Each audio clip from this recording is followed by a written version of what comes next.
सह वीर्यं करवावहै तेजस्विनावधीतमस्तु मा विद्विषावहै।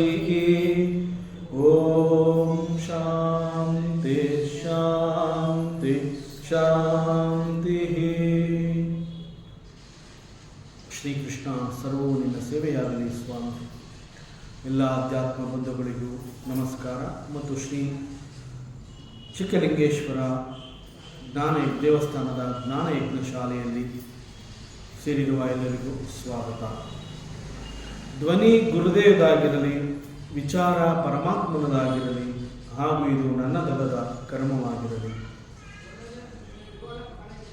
ಶ್ರೀಮದ್ ಭಾಗವತ ಮಹಾಪುರಾಣ ದಶಮ ಸ್ಕಂದ 3ನೇ ಅಧ್ಯಾಯ. ಮೊದಲಿಗೆ ಮಂಗಳಾಚರಣೆ.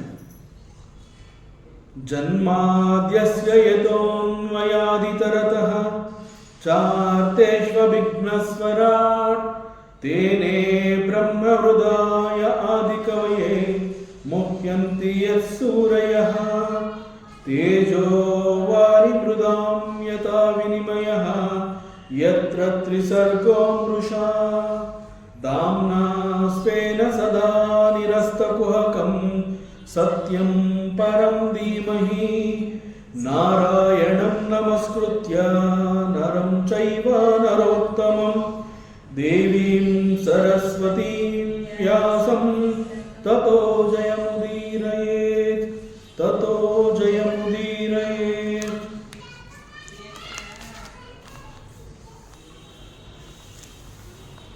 ದೇವಕಿ ಪರಮಾತ್ಮ ಶ್ರೀಕೃಷ್ಣನನ್ನ ಮಗುವಾಗಿ ನೋಡ್ತಾ ಇದ್ದಾಳೆ. ಇದು ತನ್ನ ಮಗು ಅಂತನೂ ಗೊತ್ತು ಮತ್ತು ಸಾಕ್ಷಾತ್ ಶ್ರೀಹರಿ ಪರಮಾತ್ಮ ಎನ್ನುವುದು ಗೊತ್ತಾಗಿದೆ. ಹಾಗಾಗಿ ಪರಮಾತ್ಮನನ್ನ ಸ್ತುತಿ ಮಾಡ್ತಾ ಇದ್ದಾಳೆ. ಸ್ತುತಿ ಮಾಡಿ ಒಂದು ಕಡೆ ಸಂತೋಷ, ಒಂದು ಕಡೆ ದುಃಖ ಎಲ್ಲವನ್ನ ಏಕಕಾಲದಲ್ಲಿ ಅನುಭವಿಸ್ತಾ ಇದ್ದಾಳೆ. ದೇವಕಿ ಹೇಳ್ತಾಳೆ, ಹೇ ಭಗವಂತ, ಹೇ ಪರಮಾತ್ಮ, ತ್ರಾಹಿ ತ್ರಸ್ತಾಂ. ತ್ರಾಹಿ ಅಂತಂದ್ರೆ ನೀನು ನನ್ನ ರಕ್ಷಣೆ ಮಾಡಬೇಕು, ನೀನು ನಮ್ಮೆಲ್ಲರ ರಕ್ಷಣೆಯನ್ನು ಮಾಡಬೇಕೀಗ. ತ್ರಸ್ತಾಂ, ಯಾಕೆ ನೀನು ನಮ್ಮ ಎಲ್ಲರ ರಕ್ಷಣೆ ಮಾಡಬೇಕು ಅಂತಂದ್ರೆ ಈಗ ನಮ್ಮ ಪರಿಸ್ಥಿತಿ ತುಂಬ ಮಿಸರಬಲ್, ಬಹಳ ತೊಂದರೆಯನ್ನು ದುಃಖವನ್ನು ಅನುಭವಿಸ್ತಾ ಇದ್ದೀವಿ. ಅಲ್ಲೋಲ ಕಲ್ಲೋಲವಾಗಿದೆ ನಮ್ಮ ಪರಿಸ್ಥಿತಿ, ವೆರಿ ವೆರಿ ಮಿಸರಬಲ್ಸ್. ಈ ಒಂದು ಕಂಡೀಷನಲ್ಲಿ ನಾವೆಲ್ಲ ಇದ್ದೀವಿ, ತುಂಬ ತೊಂದರೆಗೆ ಒಳಗಾಗಿದ್ದೀವಿ ನಾವೆಲ್ಲ. ಇದು ಕೇವಲ ನನ್ನ ಅನುಭವ ಮಾತ್ರ ಅಲ್ಲ, ಇಲ್ಲಿ ನಾವಿರುವ ಈ ಜಾಗದಲ್ಲಿ ಅಷ್ಟು ತೊಂದರೆಗಳನ್ನ ನಾವು ಅನುಭವಿಸ್ತಾ ಇದ್ದೀವಿ. So you have to protect. ತ್ರಾಹಿ ತ್ರಸ್ತಾನ್, ತುಂಬ ಶೋಚನೀಯ ಪರಿಸ್ಥಿತಿಯಲ್ಲಿ ನಾವೆಲ್ಲ ಇದ್ದೀವಿ ಈಗ. ಸೊ ನೀನೇ ಗತಿ ನಮಗೆ ಅಂತ ಹೇಳಿ ಪರಮಾತ್ಮನನ್ನು ಅವಳು ರಿಕ್ವೆಸ್ಟ್ ಮಾಡ್ಕೋತಾ ಇದ್ದಾಳೆ. ಯಾಕೆ ನಾವೆಲ್ಲ ತೊಂದರೆಗೆ ಸಿಕ್ಕಾಕೊಂಡಿದ್ದೀವಿ? ಬಿಕಾಸ್ ಇಟ್ ಈಸ್ ಕಂಸ. ಕಂಸ ಬಹಳ ನೀಚ ಮನಸ್ಸಿನವನು. ಅವನು ಇಲ್ಲಿ ನಮ್ಮನ್ನು ಆಳ್ತಾ ಇದ್ದಾನೆ. ಅವನು ತನ್ನನ್ನು ತಾನು ಮಹಾಪ್ರಭು ಅಂತ ತಿಳ್ಕೊಂಡ್ಬಿಟ್ಟಿದ್ದಾನೆ. ಮುಖ್ಯವಾಗಿ ಅವನಲ್ಲಿ ಕ್ಷತ್ರಿಯ ಗುಣಗಳೇ ಇಲ್ಲ, ರಾಕ್ಷಸಿ ಗುಣಗಳಿಂದ ತುಂಬಿಕೊಂಡಿದ್ದಾನೆ. ಅವನೊಬ್ಬ ರಾಕ್ಷಸ, ನೀಚ ಮನಸ್ಸಿನಿಂದ ಕೂಡಿದ್ದಾನೆ. ನಮ್ಮೆಲ್ಲರಿಗೂ ತುಂಬ ತೊಂದರೆ ಕೊಡ್ತಾ ಇದ್ದಾನೆ. ಹಾಗಾಗಿ ಅವನಿಂದ ನಮ್ಮೆಲ್ಲರನ್ನ ರಕ್ಷಿಸು, ನಮ್ಮೆಲ್ಲರಿಗೂ ನೀನು ಅಭಯವನ್ನು ಕೊಡಬೇಕು ಇದೇ ನಾನು ನಿನ್ನಲ್ಲಿ ಪ್ರಾರ್ಥನೆ ಮಾಡ್ಕೊತಾ ಇರೋದು ಅಂತ ಹೇಳಿ, ಎಷ್ಟೇ ಆದರೂ ತಾಯಿ ಒಂದು ಕಡೆ, ಮಗು ಹಾಗೂ ಭಗವಂತ, ಅವೆರಡೂ ಸತ್ಯಗಳು ಗೊತ್ತಾದರೂ ಕೂಡ ಯಾವ ಸತ್ಯವನ್ನು ನಾನು ಈ ಕ್ಷಣದಲ್ಲಿ ಗಟ್ಟಿಯಾಗಿ ಹಿಡ್ಕೋಬೇಕು ಅನ್ನೋದು ದೇವಕಿಗೆ ಗೊತ್ತಾಗ್ತಾ ಇದೆ. ಎಷ್ಟು ಕಸಿವಿಸಿಯಾಗಿದೆ ಅಂತಂದರೆ, ಹುಟ್ಟಿ ಬಂದಿರೋವನು ಭಗವಂತ ಅನ್ನೋದವಳಿಗೆ ಗೊತ್ತಾಗಿದೆ. ಭಗವಂತ ಅಂತ ಅವನನ್ನು ಭಗವಂತನ ರೂಪದಲ್ಲಿ ನೋಡೋ ಪ್ರಯತ್ನವನ್ನು ಮಾಡಿದಾಗ ಪುಟ್ಟ ಮಗುವಾಗಿ ಕಾಣಿಸ್ತಾನೆ. ಪುಟ್ಟ ಮಗು ಅಂತಂದಾಗ ಬಹಳ ಸಹಜ ಆ ಒಂದು ತಾಯಿ ಹೃದಯ ಅನ್ನುವಂತಹದ್ದು, ಅಲ್ಲಿ ಆ ಮಮತೆ ಎನ್ನುವಂತಹದ್ದು, ಆ ಮೋಹ, ನನ್ನ ಮಗು ಇದು ಅನ್ನೋದು ಬಂದ್ಬಿಡುತ್ತೆ, ಜೀವಭಾವ ಬಂದ್ಬಿಡುತ್ತೆ. ಹಾಗಾಗಿ ಅವಳು ಭಗವಂತನನ್ನು ಕೇಳ್ಕೊತಾಳೆ, ಮಾ ಪ್ರತ್ಯಕ್ಷಂ. ನನ್ನ ಪ್ರಾರ್ಥನೆ ಏನು ಅಂತಂದರೆ, ಮಾ ಪ್ರತ್ಯಕ್ಷಂ ರೂಪಂ ಚ ಇದಂ ಪೌರುಷಂ ಧ್ಯಾನ ದೀಕ್ಷ್ಣಂ. ಎಷ್ಟೊಂದು ಆ ಒಂದು ಪ್ರಾರ್ಥನೆಯಲ್ಲಿ ಆ ಒಂದು ಯಾಚನೀಯ ಸ್ಥಿತಿ ಅನ್ನುವಂಥದ್ದು ಎಷ್ಟು ಇದೆ ಅಂತ ಅನ್ನೋದನ್ನು ಅವಳು ಹೇಳ್ತಾ ಇದ್ದಾಳೆ. ಹೇ ಭಗವಂತ, ನೀನಿಗೆ ಯಾವ ರೂಪವನ್ನು ಧರಿಸಿ ಬಂದಿದೆಯೋ ಅದು ಸಾಕ್ಷಾತ್ ಹರಿ ಅನ್ನುವಂತಹದ್ದು ಗೊತ್ತಾಗ್ತಾ ಇದೆ. ಒಂದು ವೇಳೆ ಇದು ನೀನು ಶ್ರೀಹರಿನದ್ದು ಗೊತ್ತಾಗಿ ಇದೊಂದು ಸಾಮಾನ್ಯ ರೂಪ ಅಂತ ಹೇಳಿದ್ರು ಕೂಡ, ಈ ಒಂದು ಸಾಮಾನ್ಯ ರೂಪ ಅನ್ನುವಂತಹದ್ದು ಕೂಡ ಇಟ್ ಈಸ್ ಈಕ್ವಲಿ ಧ್ಯಾನ ದೀಕ್ಷಂ. ನೀನು ಯಾವ ರೂಪದಲ್ಲಿ ಈಗ ಬಂದಿದೆಯಾ, ಯಾವ ರೂಪದಲ್ಲಿ ನನ್ನ ಕಣ್ಣುಗಳಿಗೆ ಕಾಣಿಸ್ಕೋತಾ ಇದೆಯಾ, ಆ ರೂಪ ನನ್ನ ಪ್ರಕಾರ ಸಾಮಾನ್ಯ ರೂಪ ಅಲ್ಲ. ಯಾಕೆ ಅಂತಂದರೆ ಅದು ದಿವ್ಯ ರೂಪ. ನಿನ್ನ ದಿವ್ಯ ರೂಪ ಹೇಗಿದೆ ಅಂತಂದರೆ ಇಟ್ ಈಸ್ ಧ್ಯಾನ ದೀಕ್ಷ್ಣಂ. ನಾವು ಮೆಡಿಟೇಷನ್ ಅಥವಾ ಧ್ಯಾನ ಅಂತ ಹೇಳಿದಾಗ ಏಕಾಏಕಿ ಧ್ಯಾನಕ್ಕೆ ಹೋಗೋ ಶಕ್ತಿ ನಮಗಿಲ್ಲ. ಬಿಕಾಸ್ ನಮ್ಮ ಮನಸ್ಸಿನ ಸ್ವಭಾವ ಅಂತಂದರೆ ಅದು ಚಂಚಲತೆಯಿಂದ ಕೂಡಿರುತ್ತೆ. ಮನಸ್ಸು ಸದಾ ಅಲೆದಾಡ್ತಾ ಇರುತ್ತೆ. ಅಲೆದಾಡ್ತಾ ಇರುವಂತಹ ಮನಸ್ಸು, ಚಂಚಲತೆಯಿಂದ ಕೂಡಿರುವಂತಹ ಮನಸ್ಸನ್ನು ಒಂದು ಕಡೆ ನಿಲ್ಲಿಸ್ಕೊಳ್ಳುವಂತಹ ಪ್ರಯತ್ನವನ್ನು ನಾವು ಮಾಡಿದಾಗ ತುಂಬ ಸೋಲ್ತೀವಿ. ನಾವು ಸಾಧ್ಯವೇ ಇಲ್ಲ. ಆದ್ದರಿಂದ ಧ್ಯಾನ ಅಂತ ಹೇಳಿದಾಗ ಮೊದಲು ನಾವು ಮನಸ್ಸಿಗೆ ಒಂದು ಶಿಕ್ಷಣವನ್ನು ಕೊಡಬೇಕು, ಮನಸ್ಸಿಗೆ ಒಂದು ಸೂಚನೆಯನ್ನು ಕೊಡಬೇಕು, ಮನಸ್ಸಿಗೆ ಏನಾದರೂ ಒಂದು ಕೊಡಬೇಕು. ಮನಸ್ಸಿಗೆ ಏನಾದರೂ ಒಂದು ಕೊಡಬೇಕು ಅಂತಂದಾಗ ಏನು, ಮನಸ್ಸು ಅನ್ನುವಂತಹದ್ದು ಅದೊಂದು ಸೂಕ್ಷ್ಮವಾದ ಇಂದ್ರಿಯ. ನಾವೇನು ಪಂಚೇಂದ್ರಿಯ ಅಂತ ಹೇಳ್ತೀವಿ, ಕಣ್ಣು, ಕಿವಿ, ಮೂಗು, ನಾಲಿಗೆ, ಚರ್ಮ, ಇದೆಲ್ಲ ಪಂಚೇಂದ್ರಿಯಗಳು. ಈ ಪಂಚೇಂದ್ರಿಯಗಳು ವಿ ಆರ್ ಏಬಲ್, ಆ ಫ್ಯಾಕಲ್ಟಿ ಎಲ್ಲಿದೆ, ಹೇಗೆ ವರ್ಕ್ ಮಾಡುತ್ತೆ ಎನ್ನುವಂತಹದ್ದು ನಮ್ಮ ಅನುಭವಕ್ಕೆ ಬರುತ್ತೆ. ಬಟ್ ವೆರಾಸ್ ಮನಸ್ಸು ಅನ್ನುವಂತಹದ್ದು ಅದು ಕೂಡ ಒಂದು ಇಂದ್ರಿಯವೇ ಆದ್ರೂ, ಪಂಚೇಂದ್ರಿಯಗಳಂತೆ ಅದು ಕೂಡ ಒಂದು ಇಂದ್ರಿಯವೇ ಆದ್ರೂ, ಆ ಮನಸ್ಸು ಬಹಳ ಸೂಕ್ಷ್ಮದಿಂದ ಇರೋದ್ರಿಂದ we are not able to see the mind. ಮನಸ್ಸು ಹೇಗಿದೆ, ಮನಸ್ಸು ಏನು ಮಾಡ್ತಾ ಇದೆ, ಈ ಕ್ಷಣದಲ್ಲಿ ಮನಸ್ಸು ಎಲ್ಲಿದೆ, ಅದರ ಗಾತ್ರ ಏನು, ರೂಪ ಏನು, ಇಟ್ ಈಸ್ ನಾಟ್ ಪಾಸಿಬಲ್. ಮನಸ್ಸನ್ನು ನಾವು ಆ ರೀತಿ ನೋಡೋದಕ್ಕೆ ಸಾಧ್ಯವೇ ಇಲ್ಲ. ಮನಸ್ಸಿನ ಸ್ವಭಾವ ಈ ರೀತಿ ಇರೋದರಿಂದ ಧ್ಯಾನ ಅಂತ ಹೇಳಿದಾಗ, ಧ್ಯಾನಕ್ಕೆ ಕೂತಾಗ ಮನಸ್ಸಿಗೆ ಒಂದು ಇನ್ಸ್ಟ್ರಕ್ಷನ್ ಕೊಡಬೇಕು, ಅಥವಾ ಮನಸ್ಸಿಗೆ ಏನೋ ಒಂದು ಕೊಡಬೇಕು. ಏನೋ ಒಂದು ಕೊಟ್ಟಾಗ ಮನಸ್ಸು ಅದನ್ನು ಹಿಡ್ಕೊಳ್ಳುತ್ತೆ. ಈಗ ನಾವು ಮೆಡಿಟೇಷನ್ ಅಂತ ಹೇಳಿ ಓಂಕಾರವನ್ನು ಹಾಕ್ತೀವಿ. ಆ ಓಂಕಾರವನ್ನು ನಾದದ ಜೊತೆಗೆ ಏನು ಮಾಡ್ತೀವಿ, ನಮ್ಮ ಶ್ರವಣ ಸಾಧನ, ನಮ್ಮ ಕಿವಿ ಎನ್ನುವಂತಹ ಒಂದು ಫ್ಯಾಕಲ್ಟಿ ಏನು ಮಾಡುತ್ತೆ, ಕಂಪ್ಲೀಟಾಗಿ it wants to listen, it wants to go behind that sound. ಮನಸ್ಸು ಯಾವಾಗ ಆ ಒಂದು ಶಬ್ದದ ಹಿಂದೆ ಹೋಗ್ತಾ ಇರುತ್ತೆ, ನಮ್ಮ ಪ್ರಜ್ಞೆ ಎನ್ನುವಂತಹದ್ದು ಮನಸ್ಸನ್ನು ನೋಡ್ತಾ ಇರುತ್ತೆ. ಸಂಪೂರ್ಣವಾಗಿ ಧ್ಯಾನದ ಸಂಪೂರ್ಣ ಸಮಯ ಈ ಕಿವಿ ಎನ್ನುವಂತಹ ಫ್ಯಾಕಲ್ಟಿ ಆ ಓಂಕಾರವನ್ನು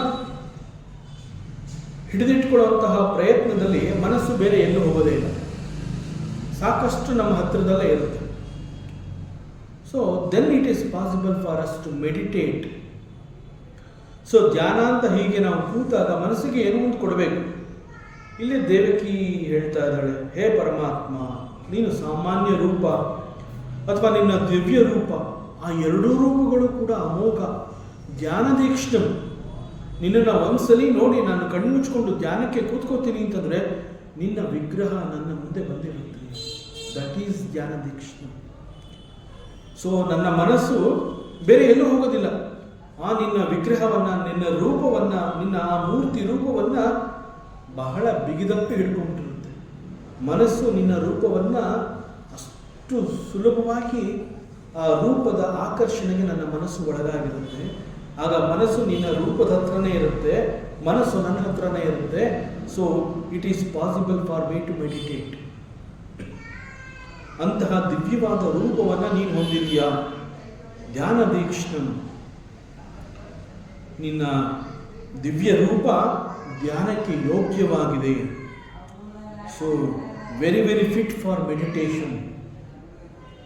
ಧ್ಯಾನಕ್ಕೆ ಯೋಗ್ಯ ಅಂತ ಹೇಳ್ತಾರೆ. ಸೊ ಧ್ಯಾನದಲ್ಲಿ ಮನಸ್ಸನ್ನು ಈ ರೀತಿ ಹಿಡಿದಿಡುವಾಗ ಮನಸ್ಸಿಗೆ ಒಪ್ಪುವಂತೆ ಯಾವುದೋ ಒಂದು ರೂಪವನ್ನು, ಯಾವುದೋ ಒಂದು ಶಬ್ದವನ್ನು, ಯಾವುದೋ ಒಂದು ಯೋಚನೆಯನ್ನು, ಆಲೋಚನೆಯನ್ನು, ಒಂದು ಥಾಟ್ನ ಕೂಡ ನಾವು ಮನಸ್ಸಿಗೆ ಕೊಡಬಹುದು. ಈ ಕ್ಷಣದಲ್ಲಿ ಕಣ್ಣೆದುರಿಗೆ ಯಾವ ರೂಪವೂ ಬೇಡ ಅಂತಂದರೆ ನಮಗೆ ಬಹಳ ಆಪ್ತರಾಗಿರುವಂತಹ ತಂದೆನೋ ತಾಯಿನೋ ನಮ್ಮ ಮಕ್ಕಳು ಯಾರೋ ಒಬ್ಬರ ರೂಪವನ್ನು ಮನಸ್ಸಿಗೆ ಕೊಟ್ಟು ಇದನ್ನು ಹಿಡ್ಕೊಂಡಿರು ಅಂತಂದರೆ ಮನಸ್ಸು ಹಿಡ್ಕೊಳ್ಳುತ್ತೆ. ಬಿಕಾಸ್ ಮನಸ್ಸು ಏನೋ ಒಂದು ಬೇಕು ಅದಕ್ಕೆ ಸಮ್ಟೈಮ್ಸ್ ಮನಸ್ಸು ಅಂತಂದಾಗ ಅನುಭವಿಗಳು ಹೇಳ್ತಾರೆ, it is like A child, mind is like A child. ಒಂದು ಸಣ್ಣ ಮಗುವಿಗೆ ನಾವು ನಮ್ಮ ಹತ್ರ ಆ ಮಗುನ ಕೂಡಿಸ್ಕೋಬೇಕು ಅಂತಂದಾಗ ಒಂದು ಆಟದ ಸಾಮಾನು ಕೊಡ್ತೀವಿ, ಒಂದು ಚಾಕ್ಲೇಟ್ ಕೊಡ್ತೀವಿ, ಏನೋ ಒಂದು ಐಸ್ ಕ್ರೀಮ್ ಕೊಡ್ತೀವಿ ಅಂತ ಆಸೆ ತೋರಿಸ್ತೀವಿ. ಆಗ ಆ ಮಗು ನಮ್ಮ ಹತ್ರನೇ ಇರುತ್ತೆ. So this mind is like A child. So ಮನಸ್ಸಿಗೆ ಏನೋ ಒಂದು ಕೊಡ್ಬೋದು. ಅಂತಹ ನಿನ್ನ ದಿವ್ಯ ರೂಪವನ್ನು ನಾನು ಮನಸ್ಸಿಗೆ ಕೊಟ್ಟು ಧ್ಯಾನಕ್ಕೆ ನಾನು ಕೂತ್ಕೋಬಹುದು. ಅಂತಹ ದಿವ್ಯ ರೂಪವನ್ನು ನೀನು ಹೊಂದಿದೆಯಾ ಪರಮಾತ್ಮ? ಇಂತಹ ನಿನ್ನ ದಿವ್ಯವಾದ ರೂಪವನ್ನು ಮಾ ಪ್ರತ್ಯಕ್ಷಂ, ಆ ನೀಚ ಕಂಸ ಇದನ್ನೆಲ್ಲ ಅವನಿಗೆ ನೀನು ಕೊಡಬೇಡ, ಅವನ ಕಣ್ಣೆದುರಿಗೆ ನೀನು ಕಾಣಿಸ್ಕೋಬೇಡ. ಯಾಕೆ ಅಂತಂದರೆ ಅವನು ನೀಚ. ಇಲ್ಲಿವರೆಗೆ ಅವನು ನಿನ್ನ 6 ಜನ ಸಹೋದರರನ್ನು ಕೊಂದು ಆಗಿದೆ. ಆದ್ದರಿಂದ ನಿನ್ನಲ್ಲಿ ನನ್ನ ಒಂದು ಪ್ರಾರ್ಥನೆ ಏನು ಅಂತಂದರೆ, ಯಾವುದೇ ಕಾರಣಕ್ಕೂ ಮಾ ಪ್ರತ್ಯಕ್ಷಂ, ಅವನ ಕಣ್ಣಿಗೆ ನೀನು ಬೀಳಬೇಡ, ನಿನ್ನ ದಿವ್ಯ ರೂಪ ಅವನಿಗೆ ಸಿಗಬಾರದು. ಯಾಕೆ ಅವನಿಗೆ ಸಿಗಬಾರದು? ನಾವೆಲ್ಲರೂ ಒಂದೇ ಅಂತ ನಾವು ಅಂದ್ಕೊಂಡಿದ್ದಾಗ ನನ್ನ ಮನಸ್ಸಿಗೆ ನಿನ್ನ ದಿವ್ಯ ರೂಪ ಅಷ್ಟೊಂದು ಸಂತೋಷವನ್ನು ಕೊಡುತ್ತೆ. ನಿನ್ನ ರೂಪದಲ್ಲಿ ಅಂತಹ ಶಕ್ತಿ ಇದೆ ಅಂತಂದ ಮೇಲೆ ಆ ರೂಪ ಲೆಟ್ ಕಂಸ ಆಲ್ಸೋ ನೋಡಲಿ. ಆದರೆ ಅವನಿಗೆ ಬೇಡ ಅಂತ ಯಾಕೆ ಹೇಳ್ತಾ ಇದೆಯಾ? Because Kamsa is not like us. ಅವನು ನಮ್ಮ ಥರ ಅಲ್ಲ. ಅವನು ನೀಚ. ಹಿ ಈಸ್ ಮಾಂಸದೃಶಾಂ. ಅವನು ಯಾವುದೇ ಒಂದು ದೇಹವನ್ನು ನೋಡಿದಾಗ ಆ ದೇಹವನ್ನು ಹೇಗೆ ಗುರುತಿಸ್ತಾನೆ ಅಂತಂದರೆ, ಆ ವ್ಯಕ್ತಿಯನ್ನು ಗುರುತಿಸ್ಬೇಕಾದ್ರೆ ದೇಹವನ್ನು ಮುಖ್ಯವಾಗಿ ಇಟ್ಕೊಂಡಿರ್ತಾನೆ. ವಾಟ್ ಈಸ್ ದೇಹ? ದೇಹ ಈಸ್ ಮೇಡ್ ಅಪ್ ಆಫ್ ಮಾಂಸ, ಮಜ್ಜೆ, ಮೂಳೆ, ಇವೆಲ್ಲವುಗಳಿಂದ ಸೇರಿ ಒಂದು ದೇಹ ಅನ್ನುವಂತಹದ್ದು ನಿರ್ಮಾಣವಾಗಿದೆ. ಒಂದು ದೇಹ ಅದು ಚೆನ್ನಾಗಿ ಕಾಣಿಸ್ತಾ ಇದೆ ಅಂತಂದರೆ ಅದೊಂದು ಹೊದಿಕೆ. ಮಾಂಸ, ಮಜ್ಜೆ, ಮೂಳೆ ಇವೆಲ್ಲವುಗಳ ಹೊದಿಕೆಯನ್ನು ಅದು ಹೊದ್ಕೊಂಡಿದೆ. ಆ ಒಂದು ಹೊದಿಕೆಯನ್ನು ತೆಗೆದುಹಾಕಿದ್ರೆ ಅದು ಮಾಂಸ, ಅದು ದೇಹ. ಕಂಸನ ನೀಚ ಕಣ್ಣುಗಳಿಗೆ ದೃಕ್ ಅಂತಂದ್ರೆ ನೋಡುವಂತಹದ್ದು, ಮಾಂಸ ದೃಕ್ ಅಂತ ಹೇಳಿದಾಗ ದೃಕ್ ಅಂತಂದ್ರೆ ಸೀಯರ್, ನೋಡುವವನು. ಸೊ ಈ ಕಂಸ ನಿನ್ನನ್ನು ನೋಡಿದ ತಕ್ಷಣ ನಿನ್ನಲ್ಲಿ ಆತ್ಮರೂಪವನ್ನು ನೋಡೋದಿಲ್ಲ, ಅವನು ಮಾಂಸ ರೂಪವನ್ನು ನೋಡ್ತಾನೆ. ಮಾಂಸ ದೃಕ್, ಮಾಂಸ ದೃಶ. ಆದರೆ ನನ್ನ ಕಣ್ಣಿಗೆ ನಿನ್ನದು ದಿವ್ಯ ರೂಪ ಯಾಕೆ ಅಂತ ಅನ್ನಿಸ್ತಾ ಇದೆ ಅಂತಂದರೆ, ನನಗೆ ನಿನ್ನಲ್ಲಿ ಶ್ರದ್ಧೆ ಇದೆ. ನನಗೆ ಗೊತ್ತು ನೀನು ಪರಮಾತ್ಮ, ನನಗೆ ಗೊತ್ತು ನೀನು ಆತ್ಮರೂಪಿ. ಸೊ ನಿನ್ನಲ್ಲಿ ನಾನು ಆತ್ಮರೂಪವನ್ನು ನೋಡ್ತೀನಿ. ವೆರಾಸ್ ಕಂಸನ ಆ ಕಣ್ಣುಗಳು ನಿನ್ನನ್ನು ನೋಡಿದಾಗ ಮಾಂಸದೃಕ್, ನಿನ್ನ ದೇಹವನ್ನು ದೇಹದಿಂದ ಗುರುತಿಸುತ್ತದೆ. ಕಂಸ ಆ ರೀತಿ ಗುರುತಿಸ್ತಾನೆ. ಅವನಿಗೆ ನೀನು ಪರಮಾತ್ಮ ಅನ್ನುವಂತಹದ್ದು ಗೊತ್ತಾಗೋದಿಲ್ಲ. ನಿನ್ನನ್ನು ನೋಡಿದ ಕೂಡಲೇ ತನ್ನ ಪ್ರಾಣಕ್ಕೆ ಹೆದರಿ ನಿನ್ನನ್ನು ದ್ವೇಷ ಮಾಡ್ತಾನೆ. ಇಟ್ ಈಸ್ ನಾಟ್ ದಟ್ ಆ ಫಿಯರ್ ಅನ್ನುವಂತಹದ್ದು ಅವನು ಕೃಷ್ಣನಿಗೆ ಹೆದರ್ತಾ ಇಲ್ಲ. ಅವನ ಹೆದರಿಕೆ ಯಾವುದು ಅಂತಂದರೆ ಸಾವು, ಮರಣದ ಭಯ. ಅವನಿಗೊಂದು ಅಶರೀರ ವಾಣಿಯಾಗಿರುತ್ತೆ. ದೇವಕಿಯ ಗರ್ಭದಲ್ಲಿ 8ನೇ ಮಗುವಾಗಿ ಯಾರು ಜನಿಸ್ತಾನೋ ಅವನಿಂದ ನಿನ್ನ ಪ್ರಾಣ ಹೋಗುತ್ತೆ ಎನ್ನುವಂತಹ ಒಂದು ದಿವ್ಯ ವಾಣಿಯನ್ನು, ಅಶರೀರ ವಾಣಿಯನ್ನು ಕೇಳಿರ್ತಾನೆ. ಆ ಕ್ಷಣದಿಂದ ಅವನಿಗೆ ಪ್ರಾಣ ಭಯ, ಮರಣದ ಭಯ ಅನ್ನುವಂತಹದ್ದು ಉಂಟಾಗಿರುತ್ತೆ. ಸೊ ಮರಣಕ್ಕೆ ಹೆದರ್ತಾ ಇದ್ದಾನೆ ಅವನು, ಕೃಷ್ಣನಿಗೆ ಹೆದರ್ತಾ ಇಲ್ಲ. ಅವನು ಹೆದರ್ತಾ ಇರೋದು ಮರಣಕ್ಕೆ. ಈ ಕೃಷ್ಣ, ಈ ಪರಮಾತ್ಮ, ಈ 8ನೆಯ ಕೂಸು ನನ್ನ ಪ್ರಾಣಕ್ಕೆ ಹಾನಿಯನ್ನು ಮಾಡುತ್ತೆ. ಸೊ ನಾನು ಇರೋದಿಲ್ಲ, ನನ್ನ ಅಸ್ತಿತ್ವ ಇರೋದಿಲ್ಲ. ನನ್ನ ಪ್ರಾಣ ಹಾನಿ ಅಂತಂದ್ರೆ ಏನು? ನಾನು ಇರೋದಿಲ್ಲ. ನನಗೆ ಮರಣವನ್ನು ಇವನು ಕೊಡ್ತಾನೆ. ಸೊ ನನಗೆ ಇವನು ಮರಣವನ್ನು ಕೊಡ್ತಾನೆ ಅಂತಂದ ಮೇಲೆ ನನಗೆ ಅವನು ಕಂಡ್ರೆ ಆಗೋದಿಲ್ಲ, ಅವನ ಮೇಲೆ ನನಗೆ ದ್ವೇಷ. ಸೊ ಇದು ಕಂಸನಿಗೆ ಏನಾಗುತ್ತೆ, ಮರಣಕ್ಕೆ ಹೆದರಿಕೊಂಡು ತನ್ನ ಪ್ರಾಣ ಉಳಿಸ್ಕೋಬೇಕು ಅಂತ ಹೇಳಿ ನಿನ್ನನ್ನು ಅವನು ಕೊಲ್ತಾನೆ. ನಿನ್ನನ್ನು ಯಾಕೆ ಕೊಲ್ತಾನೆ ಅಂತಂದರೆ ನಿನ್ನ ಮೇಲೆ ದ್ವೇಷ. ದ್ವೇಷ ಯಾಕೆ? ನಾನು ಬದುಕಬೇಕು ಅನ್ನುವಂತಹ ಒಂದು ವ್ಯಾಮೋಹ. ನನ್ನ ಪ್ರಾಣ ಇರಬೇಕು, ನನ್ನ ಪ್ರಾಣವನ್ನು ಉಳಿಸ್ಕೋಬೇಕು ಅಂತ ಹೇಳಿ ಶ್ರೀಕೃಷ್ಣನನ್ನು ದ್ವೇಷಿಸಿ ನಾನು ಅವನನ್ನು ಕೊಂದರೆ ನಾನು ಉಳ್ಕೋಬಹುದು. ಸೊ ಇದು ಕಂಸಂದು ಥಿಂಕಿಂಗೇ ಈ ಥರ ಇದೆಯಲ್ಲ. ಯಾಕೆ? ಬಿಕಾಸ್ ಕಂಸನದು ಪಶುಬುದ್ಧಿ. ಪಶುಬುದ್ಧಿ ಅಂತಂದ್ರೆ ಏನು? ಪಶ್ಯತಿ ಇತಿ ಪಶುಹು ಅಂತ ಹೇಳ್ತಾರೆ. ಪಶ್ಯತಿ, ನೋಡಿದ ಕೂಡಲೇ ರಿಯಾಕ್ಟ್ ಮಾಡುವಂತಹದ್ದು. ನೋಡಿದ ಕೂಡಲೇ ಯಾಕೆ ರಿಯಾಕ್ಟ್ ಮಾಡುತ್ತೆ ಅಂತಂದ್ರೆ ಪ್ರಾಣಿಗಳು ಮಾತ್ರ ಆ ರೀತಿ ಮಾಡುತ್ತೆ, ಮನುಷ್ಯರು ಯಾರು ಆ ರೀತಿ ಮಾಡೋದಿಲ್ಲ. ಮನುಷ್ಯರಿಗೆ ಮನಸ್ಸು ಅನ್ನುವಂತಹದ್ದು ಇದೆ ಒಂದು. ಆ ಮನಸ್ಸನ್ನು ಉಪಯೋಗಿಸ್ಕೊಂಡು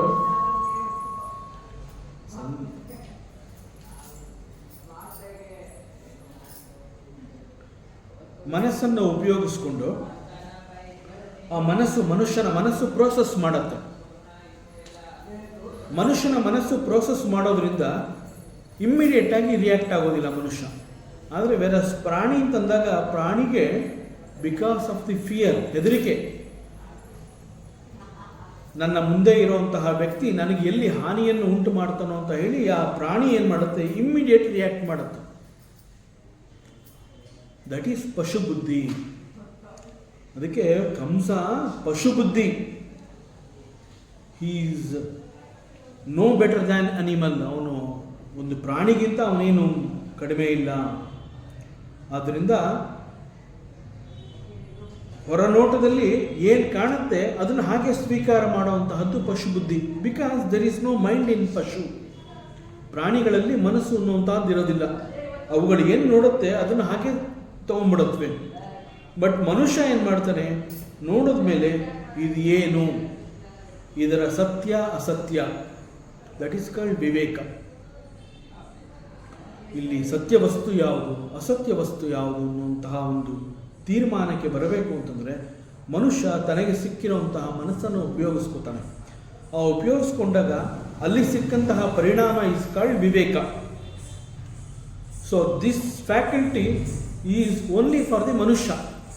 ಇದು ಇನ್ಯಾರಿಗೂ ಇಲ್ಲ.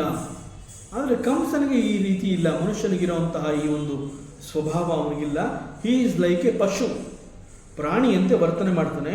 ನಿನ್ನ ನೋಡಿದ ತಕ್ಷಣ ಅವನು ನಿನ್ನಲ್ಲಿ ಪರಮಾತ್ಮನನ್ನು ಕಾಣೋದಿಲ್ಲ, ಆತ್ಮರೂಪವನ್ನು ಕಾಣೋದಿಲ್ಲ. ಹೀ ಈಸ್ ಅ ಮಾಂಸದೃಶಾಂ. ಆದ್ದರಿಂದ ಅವನ ಕಣ್ಣಿಗೆ ನೀನು ಸಿಗಬೇಡ. ನಿನ್ನ ನೋಡಿದ ತಕ್ಷಣ ಅವನು ನಿನ್ನ ಕೊಲ್ಲಬೇಕು ಅಂತ ಬರ್ತಾನೆ. ಸೊ ನಿನ್ನಲ್ಲಿರುವಂತಹ ಒಂದು ಸತ್ವವನ್ನಾಗಲಿ, ಸತ್ಯವನ್ನಾಗಲಿ, ದೈವತ್ವವನ್ನಾಗಲಿ ತಿಳ್ಕೊಳ್ಳುವಂತಹ ಶಕ್ತಿ ಕಂಸನಿಗೆ ಇಲ್ಲ. ಸೊ ಅವನು ಕೇವಲ ನಿನ್ನ ದೇಹವನ್ನು ನೋಡ್ತಾನೆ, ದೇಹದಿಂದ ನಿನ್ನನ್ನು ಗುರುತಿಸ್ತಾನೆ.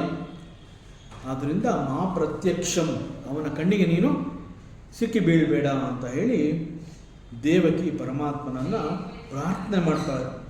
ಮತ್ತು ಅವಳು ಹೇಳ್ತಾಳೆ, ಜನ್ಮತೆ ಮಯ್ಯ ಸೌ ಪಾಪೋ ಮಾ ವಿದ್ಯಾನ್ ಮಧುಸೂದನ ಸಮುದ್ವಿಜೆ ಭವದ್ದೇತೋ ಕಂಸಾದಹ ಮದೀರದಿಹಿ ಉಪಸಂಹರ ವಿಶ್ವಾತ್ಮನ್ನದೋ ರೂಪಂ ಅಲೌಕಿಕಂ ಶಂಖಚಕ್ರ ಗದಾ ಪದ್ಮಾಶ್ರಿಯ ಜುಷ್ಟಂ ಚತುರ್ಭುಜಂ. ಜನ್ಮತೆ ಮೈ ಅಸೌ ಪಾಪಃ ಮಾ ವಿದ್ಯಾ ಮಧುಸೂದನ. ದೇವಕಿ ಪರಮಾತ್ಮನನ್ನ ಆ ಪುಟ್ಟ ಮಗುವನ್ನು ನೋಡಿ, ಹೇ ಪರಮಾತ್ಮ ನೀನು ಮಧುಸೂದನ. ಮಧುಸೂದನ ಅಂತ ಯಾಕೆ ಕರೀತಾ ಇದ್ದಾಳೆ ಅಂತಂದರೆ, ಪರಮಾತ್ಮ ಮಧು ಅನ್ನುವಂತಹ ಒಬ್ಬ ರಾಕ್ಷನನ್ನು ಸಂಹಾರ ಮಾಡಿರ್ತಾನೆ. ಸೊ ನೀನು ಮಧು ಅನ್ನುವಂತಹ ಒಬ್ಬ ರಾಕ್ಷನನ್ನು ಸಂಹಾರ ಮಾಡಿ ಆಗಿದೆ. ಕಂಸ ಈಸ್ ಆಲ್ಸೋ ಎ ರಾಕ್ಷಸ. ಅದರಿಂದ ಕಂಸನನ್ನು ಕೂಡ ನೀನು ವಧೆ ಮಾಡಬೇಕು. ಹೇ ಭಗವಂತ, ನೀನು ಕಂಸನನ್ನು ಕೊಲ್ಲುವವನಾಗು. ಮಾ ವಿದ್ಯಾತ್, ಅವನಿಗೆ ಗೊತ್ತಾಗೋದು ಬೇಡ. ಯಾವುದು ಗೊತ್ತಾಗೋದು ಬೇಡ? ತೇ ಜನ್ಮಮಯಿ, ನೀನು ನನ್ನ ಗರ್ಭದಲ್ಲಿ ಹುಟ್ಟಿದವನು ಅನ್ನುವಂತಹ ಒಂದು ಸತ್ಯ ಕಂಸನಿಗೆ ಗೊತ್ತಾಗಬಾರದು. ಅವನದು ನೀಚ ಬುದ್ಧಿ, ಪಶು ಬುದ್ಧಿ. ಆದ್ದರಿಂದ ಅವನಿಗೆ ಈ ಒಂದು ಸತ್ಯ ಗೊತ್ತಾಗಬಾರ್ದು. ಅಸೌ ಪಾಪಃ ಮಾ ವಿದ್ಯಾ, ಈ ನೀಚನಿಗೆ ಪಾಪ ಬುದ್ಧಿಯುಳ್ಳವನಿಗೆ ಈ ಒಂದು ಸತ್ಯ ಗೊತ್ತಾಗಬಾರ್ದು. ಹೇ ಭಗವಂತ, ನಾ ಇಷ್ಟನ್ನು ಯಾಕೆ ಪ್ರಾರ್ಥನೆ ಮಾಡ್ತಾ ಇದ್ದೀನಿ ಅನ್ನೋದು ನಿನಗೆ ಈಗಾಗಲೇ ಅರ್ಥ ಆಗಿರಬಹುದು. ನನ್ನ ಪರಿಸ್ಥಿತಿ ಹೇಗಿದೆ ಎನ್ನುವಂತಹದ್ದು ನಿನಗೆ ಗೊತ್ತಾಗಿದೆ ಪರಮಾತ್ಮ. ನನ್ನ ಪರಿಸ್ಥಿತಿ ಹೇಗಿದೆ ಎನ್ನುವಂತಹದ್ದು ನಿನಗೆ ಗೊತ್ತಿದೆ ಅನ್ನೋ ಸತ್ಯ ಕೂಡ ನನಗೆ ಗೊತ್ತು.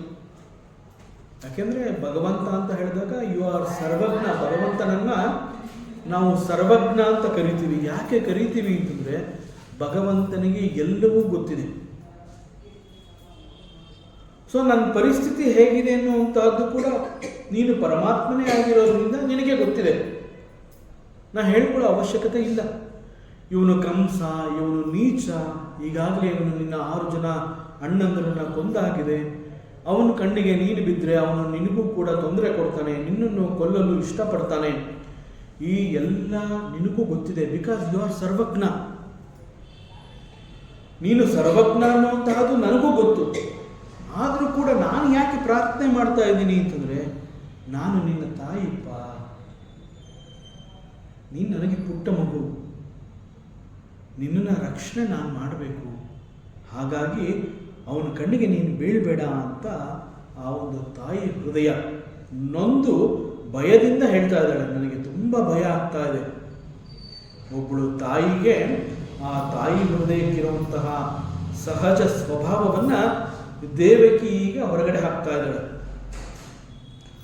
ಹುಟ್ಟಿ ಬಂದಿರುವಂತಹವನು ಪರಮಾತ್ಮ, ಸಾಕ್ಷಾತ್ ಹರಿ, ವಿಷ್ಣು. ಅವನು ವಿಷ್ಣು ಅಂತಂದ್ರೆ ಏನು ಸಾಮಾನ್ಯನ? Is the lord of this universe. ಇವೆಲ್ಲ ದೇವಕಿಗೂ ಗೊತ್ತು, ಮತ್ತು ಹುಟ್ಟಿ ಬಂದಿರುವಂತಹ ಆ ಸಾಕ್ಷಾತ್ ಹರಿಗೂ ಕೂಡ ಗೊತ್ತು ನಾನು ಯಾಕೆ ಬಂದಿದ್ದೀನಿ ಅಂತ. ಹಾಗೆ ಗೊತ್ತಿದ್ರೂ ಕೂಡ ಕೇವಲ ತನ್ನಲ್ಲಿ ಉಳಿದಿರುವಂತಹ ಭಯವನ್ನು ಹೊರಹಾಕೋದಕ್ಕೆ ದೇವಕಿ ಆ ಪರಮಾತ್ಮ ಆ ಮಗುವಿನ ಎದುರುಗಡೆ ನಿಂತುಕೊಂಡು ಕೈ ಮುಗಿದು ಪ್ರಾರ್ಥನೆ ಮಾಡ್ತಾ ಇದ್ದಾಳೆ. ಕಣ್ಣು ಮುಂದೆ ಈ ಮಗು ಕಾಣ್ತಾ ಇದ್ದಾಗ ಆ ಮಗು ನನ್ನ ಗರ್ಭದಲ್ಲಿ ಹುಟ್ಟಿದೇನೋ ಅಂತಹದ್ದು ಗೊತ್ತು, ಜೊತೆಗೆ ಹುಟ್ಟಿರುವಂತಹ ಮಗು ಈಸ್ ಸಾಕ್ಷಾತ್ ಶ್ರೀಹರಿ, ಆ ಸತ್ಯ ಕೂಡ ಗೊತ್ತಾಗಿದೆ. ಸೊ ಮಗುವಿನ ರಕ್ಷಣೆಗೆ ಅವಳು ಈಗ ಮುಂದಾಗಿ ಈ ರೀತಿ ತನ್ನ ಪ್ರಾರ್ಥನೆಯನ್ನು ಪರಮಾತ್ಮನಿಗೆ ಅರ್ಪಿಸ್ತಾ ಇದ್ದಾಳೆ.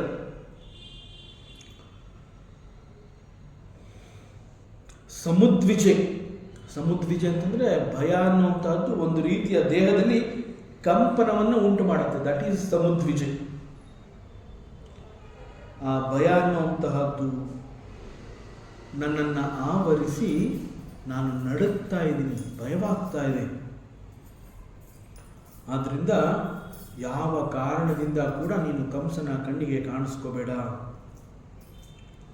ಮತ್ತು ನೀನು ನನ್ನ ಮಗನಾಗಿ ಹುಟ್ಟಿ ಬಂದಿದ್ಯಾ ಅನ್ನುವಂತಹ ಸತ್ಯ ಕೂಡ ಅವನಿಗೆ ಗೊತ್ತಾಗಬಾರ್ದು. ಮಾ ವಿದ್ಯಾತ್ ಕಂಸಾತ್ ಅಹಂ ಅಧೀರಧಿಹಿ.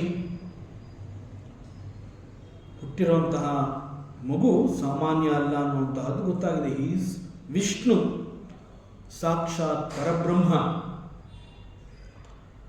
ಇದು ಗೊತ್ತಿದ್ರೂ ಕೂಡ ಆನ್ ದಿ ಅದರ್ ಹ್ಯಾಂಡ್ ಅಂತ ಹೇಳ್ತೀವಲ್ಲ, ಮತ್ತೊಂದು ರೀತಿಯಿಂದ ಅವಳು ಹೆದರ್ತಾ ಇದ್ದಾಳೆ. ಸಾಮಾನ್ಯವಾಗಿ ಬೇರೆ ಎಲ್ಲ ತಾಯಂದಿರುಗಳು ತಮ್ಮ ಮಗುವಿಗಾಗಿ ಹೇಗೆ ಒಂದು ಮಮಕಾರವನ್ನು ತೋರಿಸ್ತಾರೋ ಆ ರೀತಿಯಲ್ಲಿ ದೇವಕಿ ಕೂಡ ಬಹಳ ಸಹಜವಾಗಿ ಒಬ್ಬಳು ತಾಯಿಯಾದವಳಿಗೆ ಇದ್ದಂತಹ ಕಳವಳವನ್ನು ವ್ಯಕ್ತಪಡಿಸ್ತಾ ಇದ್ದಾಳೆ. ಸೊ ಈ ಒಂದು ಹೆದರಿಕೆಗೆ ಸೋರ್ಸ್, ಮೂಲ ಕಾರಣ ಏನು? ಇಷ್ಟೊಂದು ಭಯ, ದೇಹ ನಡುಗ್ತಾ ಇದೆ, ಕಂಪನಕ್ಕೆ ಒಳಗಾಗಿದೆ. ಇಷ್ಟು ಹೆದರಿಕೆಗೆ ಕಾರಣ ಏನು? The source of this fear is Kamsa. ಕಂಸನ ಕಾರಣದಿಂದ ಅಧೀರಧಿಹಿ. ದೀಹಿ ಅಂತಂದ್ರೆ ಬುದ್ಧಿ, ಮನಸ್ಸು, ಬುದ್ಧಿಯನ್ನ ದೀಹಿ ಅಂತ ಹೇಳ್ತಾರೆ. ದೇವಕಿಯ ಮನಸ್ಸಿನ ಅವಸ್ಥೆ ಹೇಗಿದೆ? ಧೀ ಅಂತಂದ್ರೆ ಮತ್ತೊಂದು ಅರ್ಥ ಧೈರ್ಯ, ಧೀರ. ಧೀರ ಅಂತಂದ್ರೆ ಧೈರ್ಯ, ಗಟ್ಟಿಗೆತನವನ್ನು ಕುರಿತು ಹೇಳುವಂತಹದ್ದು. ಅಧೀರ, ಮನಸ್ಸಿನಲ್ಲಿ ಧೈರ್ಯವೇ ಇಲ್ಲ. ದೀಹಿ, ಆ ಮನಸ್ಸಿನಲ್ಲಿ, ಆ ಬುದ್ಧಿಯಲ್ಲಿ ಅಧೀರ, ಭಯ. ಅಧೀರ ಅಂದರೆ ಭಯ. ಆ ಭಯ ಉಂಟಾಗಿದೆ. ನನ್ನಲ್ಲಿ ಶಕ್ತಿಯೇ ಇಲ್ಲ, ನನ್ನಲ್ಲಿ ಧೈರ್ಯವೇ ಇಲ್ಲ. ದಟ್ ಈಸ್ ಕಾಲ್ಡ್ ಅಧೀರದಿಹಿ. There is no courage in me. ಯಾಕೆ ಹೀಗಾಗ್ತಾ ಇದೆ? ಇಷ್ಟೆಲ್ಲ ಭಯಕ್ಕೆ ದ ಸೋರ್ಸ್ ಇಸ್ ಕಂಸ. ಅವನನ್ನು ನೆನಪು ಮಾಡಿಕೊಂಡ್ರೆ ಸಾಕು, ನನ್ನ ದೇಹದಲ್ಲಿ ಕಂಪನ ಉಂಟಾಗತ್ತೆ. ಭವತ್ ಹೇತುಹು, ನಾನು ನಿನ್ನ ಬಗ್ಗೆ ಬಹಳ ವರಿ ಮಾಡ್ಕೊಂಡ್ಬಿಟ್ಟಿದ್ದೀನಿ, ಬಹಳ ಯೋಚನೆ ಆಗೋಗಿದೆ.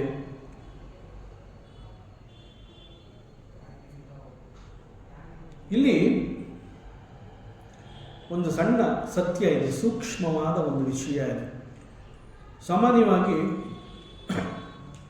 ಒಬ್ಬ ಭಕ್ತ ಅಂತ ಹೇಳಿದಾಗ ಪರಮಾತ್ಮನಲ್ಲಿ ಎಷ್ಟೇ ದೊಡ್ಡ ಭಕ್ತಿಯನ್ನು ಪ್ರದರ್ಶಿಸಬಹುದು. ಒಬ್ಬ ದೊಡ್ಡ ಭಕ್ತನಾಗಿರಬಹುದು, ದೊಡ್ಡ ಸಾಧಕನಾಗಿರಬಹುದು. ಪರಮಾತ್ಮ ಅಂತ ಹೇಳಿದಾಗ ಹೆಚ್ಚು ನಂಬಿಕೆ ಇರಬಹುದು, ಶ್ರದ್ಧೆ ಇರಬಹುದು. ಅದೆಲ್ಲ ಇದ್ರೂ ಕೂಡ but according to the role of that devotee, ಆ ಭಕ್ತ ಆ ಕ್ಷಣದಲ್ಲಿ ತಾನು ಏನಾಗಿದ್ದೀನಿ ಅನ್ನುವುದರ ಮೇಲೆ ಆ ಒಂದು ಅವಸ್ಥೆ, ಆ ದೇಹದ ಅವಸ್ಥೆ ಎನ್ನುವಂತಹದ್ದು ಇರುತ್ತೆ. ಆ ರೀತಿಯಲ್ಲಿ ದೇವಕಿ ಅಷ್ಟು ದೊಡ್ಡ ಸತ್ಯವನ್ನು ತಿಳ್ಕೊಂಡಿದ್ದಾಳೆ. ಸಾಕ್ಷಾತ್ ಶ್ರೀಹರಿಯ ತಾಯಿಯಾಗಿದ್ದಾಳೆ. ತನ್ನ ಗರ್ಭದಲ್ಲಿ ಹುಟ್ಟಿರುವಂತಹವನು ಪರಮಾತ್ಮ ಅನ್ನುವಂತಹದ್ದು ಕೂಡ ಗೊತ್ತಿದೆ. ಇಷ್ಟೆಲ್ಲ ಗೊತ್ತಿದ್ರೂ according to the role, right now she is an ordinary mother. Because ನನ್ನ ಹೊಟ್ಟೆಯಲ್ಲಿ ಹುಟ್ಟಿರುವಂತಹ ಮಗು ಇದು, ನಾಳೆ ಇದಕ್ಕೇನಾದರೂ ತೊಂದರೆ ಆಗೋದ್ರೆ, ಒಂದು ಕಡೆ ಈ ರೀತಿ ಯೋಚನೆ, ಮತ್ತೊಂದು ಕಡೆ she knows that he is ಭಗವಂತ. ಸೊ ಇಷ್ಟೆಲ್ಲ ಸತ್ಯಗಳ ಮಧ್ಯೆ ಅವಳು ತನ್ನ ಪರಿಸ್ಥಿತಿ ಈ ರೀತಿ ತೊಳಲಾಡ್ತಾ ಇದೆ. ಹೀಗಾಗ್ತಾ ಇರೋದ್ರಲ್ಲಿ ನನಗೆ ಬಹಳ ಹೆದರಿಕೆ ಆಗ್ತಾ ಇದೆ. ಈ ಹೆದರಿಕೆ ಈ ರೀತಿ ಆಗ್ತಾ ಇದೆ ನನಗೆ.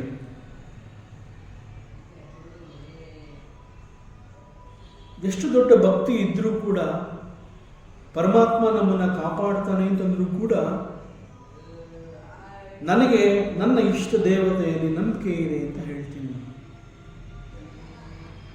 ಇಲ್ಲಿಯವರೆಗೆ ನನ್ನ ಈ ಇಷ್ಟ ದೈವ ಅನೇಕಗಳಿಂದ ಪಾರು ಮಾಡಿದ್ದಾನೆ. ಇಲ್ಲಿವರೆಗೆ ನಾನು ಎಷ್ಟು ಪ್ರಾರ್ಥನೆಗಳನ್ನು ಪರಮಾತ್ಮನಿಗೆ ಸಲ್ಲಿಸಿದ್ದೀನಿ, ಒಂದನ್ನು ಬಿಡದಂತೆ ನನಗೆ ಕೊಡಬೇಕಾಗಿರುವಂತಹ ಎಲ್ಲವನ್ನ ಕೊಟ್ಟು ನನ್ನನ್ನು ಸಲಹುತ್ತಾ ಇದ್ದಾನೆ, ನೋ ಡೌಟ್ ಅಬೌಟ್ ಇಟ್. ಆದರೆ ಈ ಕ್ಷಣದಲ್ಲಿ ಈ ಪ್ರಾರ್ಥನೆಯನ್ನು ಸಲ್ಲಿಸಬೇಕಾದ್ರೆ ಅವನಲ್ಲಿ ನನಗೆ ನಂಬಿಕೆ ಇದ್ದರೂ ಕೂಡ ನಾನು ಕೇಳ್ಕೊತೀನಿ. ಯಾಕೆಂದರೆ ಸಹಜವಾಗಿ ಆ ಒಂದು ಯಾಚನೆ ನಮ್ಮಲ್ಲಿ ಬಂದ್ಬಿಟ್ಟಿರುತ್ತೆ. That is called the role play. ಎಷ್ಟೇ ದೊಡ್ಡ ಭಕ್ತನಾಗಿರಬಹುದು. ಅದಕ್ಕೆ ಒಂದು ದೃಷ್ಟಾಂತ ಈ ರೀತಿ ಇದೆ. ಒಮ್ಮೆ ಸಂತ ತುಳಸಿದಾಸ್ ಜಿ ಅಂಡ್ ಸಂತ ಸೂರ್ದಾಸ್ ಜಿ ಇವರಿಬ್ಬರು ಊರ ಹೊರಗಡೆ ಇರುವಂತಹ ಒಂದು ಕಟ್ಟೆ, ಹರಟೆ ಕಟ್ಟೆ ಅಂತ ನಾವೇನು ಹೇಳ್ತೀವಿ, ಹಾಗೆ ಒಂದು ಆಲದ ಮರದ ಕಟ್ಟೆಯ ಕೆಳಗಡೆ ಕೂತ್ಕೊಂಡು ಮಾತನಾಡ್ತಾ ಇದ್ದಾರೆ. ತುಳಸಿದಾಸ್ ಜಿ ಅಂತಂದ್ರೆ ಹಿ ಈಸ್ ದ ಪರಮ ಭಕ್ತ ಆಫ್ ಶ್ರೀರಾಮಚಂದ್ರ. ಶ್ರೀರಾಮಚಂದ್ರ ಅಂತಂದ್ರೆ ಹಿ ಈಸ್ ಮೈ ಪ್ರಭು, ಅವನು ನಮ್ಮ ಅಪ್ಪ. ಅಷ್ಟು ದೊಡ್ಡ ನಂಬಿಕೆ ತುಳಸಿದಾಸ್ ಜಿ. ಅವನು ನಮ್ಮಪ್ಪ, ನನಗೆ ಏನು ಬೇಕೋ ಅವೆಲ್ಲ ಅವನು ನೋಡ್ಕೋತಾನೆ. ದಿಸ್ ಈಸ್ ದ ನಂಬಿಕೆ ಆಫ್ ತುಳಸಿದಾಸ್ ಜಿ. ಸೂರ್ದಾಸ್ ಜಿದ ನಂಬಿಕೆ ಅಂತಂದ್ರೆ ಶ್ರೀಕೃಷ್ಣ ಆರಾಧ್ಯ ದೈವ ಸೂರ್ದಾಸ್ ಜಿಗೆ. ಶ್ರೀಕೃಷ್ಣನನ್ನು ನೋಡಿದ ತಕ್ಷಣ ಅವರಿಗೆ ಅವನು ಪುಟ್ಟ ಮಗುವಾಗೆ ಕಾಣಿಸ್ಕೊತಾನೆ. ಪುಟ್ಟ ಮಗು, ಬಾಲಕೃಷ್ಣ ಇವನು, ನನ್ನ ಮಗು ಇದು. ದೇವರು ಅಂತ ಹೇಳಿ ಆರಾಧನೆ ಮಾಡಿದ್ರು ಕೂಡ ಸೂರ್ದಾಸ್ ಜಿಗೆ ಭಕ್ತಿ ಹೇಗಿದೆ ಅಂತಂದ್ರೆ ಇವನು ನನ್ನ ಮಗು, I have to take care of him. Tulsidas ಜಿಗೆ ರಾಮನನ್ನು ಕಂಡ್ರೆ ಹೀ ಈಸ್ ನಮ್ಮಪ್ಪ, ಸೂರ್ದಾಸ್ ಜಿಗೆ ಇವನು ನನ್ನ ಮಗ. Both Ramachandra and Srikrishna they are ದೇವತೆ. ಯಾರಿಗೆ? ಈ ಭಕ್ತರುಗಳಿಗೆ. ಆದರೆ ಆ ಭಕ್ತ ತನ್ನ ಸಂಬಂಧವನ್ನು ಯಾವ ರೀತಿ ಹೊಂದಿದ್ದಾನೆ? ತಂದೆಯಂತೆ ಕಾಣ್ತಾ ಇದ್ದಾನೆ ತುಳಸಿದಾಸ್ ಜಿ, ಮಗುವಂತೆ ಕಾಣ್ತಾ ಇದ್ದಾನೆ ಸೂರ್ದಾಸ್ ಜಿ. ಇವರಿಬ್ಬರು ಹೀಗೆ ಅಲ್ಲಿ ಮಾತನಾಡ್ತಾ ಕೂತಿದ್ದಾಗ ಆ ಊರಿನ ಒಬ್ಬ ಆ ಕಡೆಯಿಂದ ಇವ್ರ ಎದುರುಗಡೆ ಓಡಿ ಬರ್ತಾನೆ.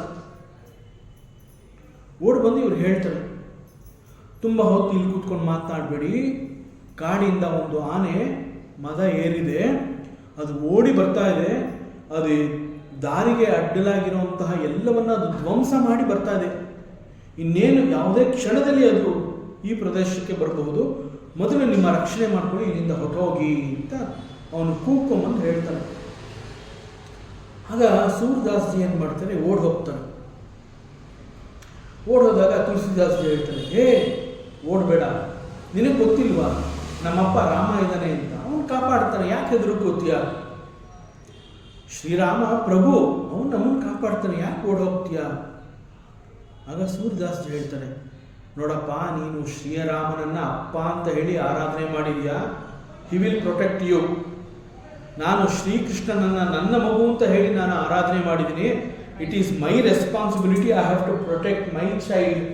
That small child Srikrishna, Balakrishna ಮನೆಯಲ್ಲಿ ನನಗೆ ಕಾಯ್ತಾ ಇರ್ತಾನೆ. ನಾ ಏನಾದರೂ ಈ ಆನೆ ಕೈಗೆ ಸಿಕ್ಕಾಕೊಂಡು ಅನಾಹುತ ಆದರೆ ಅವನನ್ನು ನೋಡ್ಕೊಳ್ಳೋರು ಯಾರು? Both Rama and Krishna they are ದೇವರು. ನಾವು ಯಾವ ರೀತಿಯಲ್ಲಿ ನಾವು ನಂಬಿಕೆಯನ್ನು ಬೆಳೆಸ್ಕೊಂಡಿರ್ತೀವಿ, ನಮ್ಮ ಶ್ರದ್ಧೆ ಹೇಗಿದೆ? ನಾವು ಭಗವಂತನೊಂದಿಗೆ ನಾವು ಮಾತನಾಡ್ಕೋತೀವಿ. ನಮ್ಮ ಅಕ್ಕಪಕ್ಕದಲ್ಲಿ ಯಾರೂ ಇಲ್ಲದೆ ಇದ್ದಾಗ ನಾವು ನಮಗೆಲ್ಲವನ್ನ ನಾವು ತೋಡ್ಕೋತೀವಿ, ಅದೆಲ್ಲ ನಮಗೆ ಗೊತ್ತಿದೆ. ಇಟ್ ಈಸ್ ಆಲ್ ಬಿಕಾಸ್ ನಾವು ನಮ್ಮ ಶ್ರದ್ಧೆಯನ್ನು ಪರಮಾತ್ಮನೊಂದಿಗೆ ಅಷ್ಟೊಂದು ಬೆಳೆಸ್ಕೊಂಡಿರ್ತೀವಿ. ಆ ರೀತಿಯಲ್ಲಿ ದೇವಕಿಗೆ ತನ್ನ ಗರ್ಭದಲ್ಲಿ ಹುಟ್ಟಿರುವಂತಹವನು ಸಾಕ್ಷಾತ್ ಶ್ರೀಹರಿ ಅಂತಂದ್ರೂ ಕೂಡ that Srihari is a small child. ಕಂಸನ ಕಣ್ಣಿಗೆ ಅವನು ಬೀಳಬಾರ್ದು. So it is my responsibility, ನನ್ನ ಜವಾಬ್ದಾರಿ. ಆದ್ದರಿಂದ I have to take care ಅಂತ ಹೇಳಿ ಅವನಿಗೆ ಅನೇಕ ಸೂಚನೆಗಳನ್ನು ಕೊಟ್ಟು ಪ್ರಾರ್ಥನೆ ಮಾಡ್ತಾ ಇದ್ದಾಳೆ. ಮಧುಸೂದನ ಅಂತ ಕರೆದಿದ್ದಾಳೆ. ಮಧು ಅನ್ನುವಂತಹ ರಾಕ್ಷಸನನ್ನ ಕೊಂದಿರೋನು ನೀನು. So it is possible for you to kill the Kamsa also. And at the same time ಹೇಳ್ತಾಳೆ, ಈಗಾಗಲೇ ನಿನ್ನ 6 ಜನ ಅಣ್ಣಂದರನ್ನ ಕಂಸ ಕೊಂದು ಆಗಿದೆ, ನೀನು ಅವನ ಕಣ್ಣಿಗೆ ಬೀಳಬೇಡ. This is the real. ಒಬ್ಬಳು ತಾಯಿ ತನ್ನ ಮಗುವಿನ ಬಗ್ಗೆ ಇಟ್ಕೊಂಡಿರುವಂತಹ ಒಂದು ಮಮಕಾರವನ್ನು ಇದು ತೋರಿಸುತ್ತೆ. ಸೊ ಅವಳು ಹೇಳ್ತಾಳೆ, ಉಪಸಂಹರ ವಿಶ್ವಾತ್ಮನ್. ಉಪಸಂಹರ ಅಂತಂದ್ರೆ ಯು ವಿಡ್ರಾ.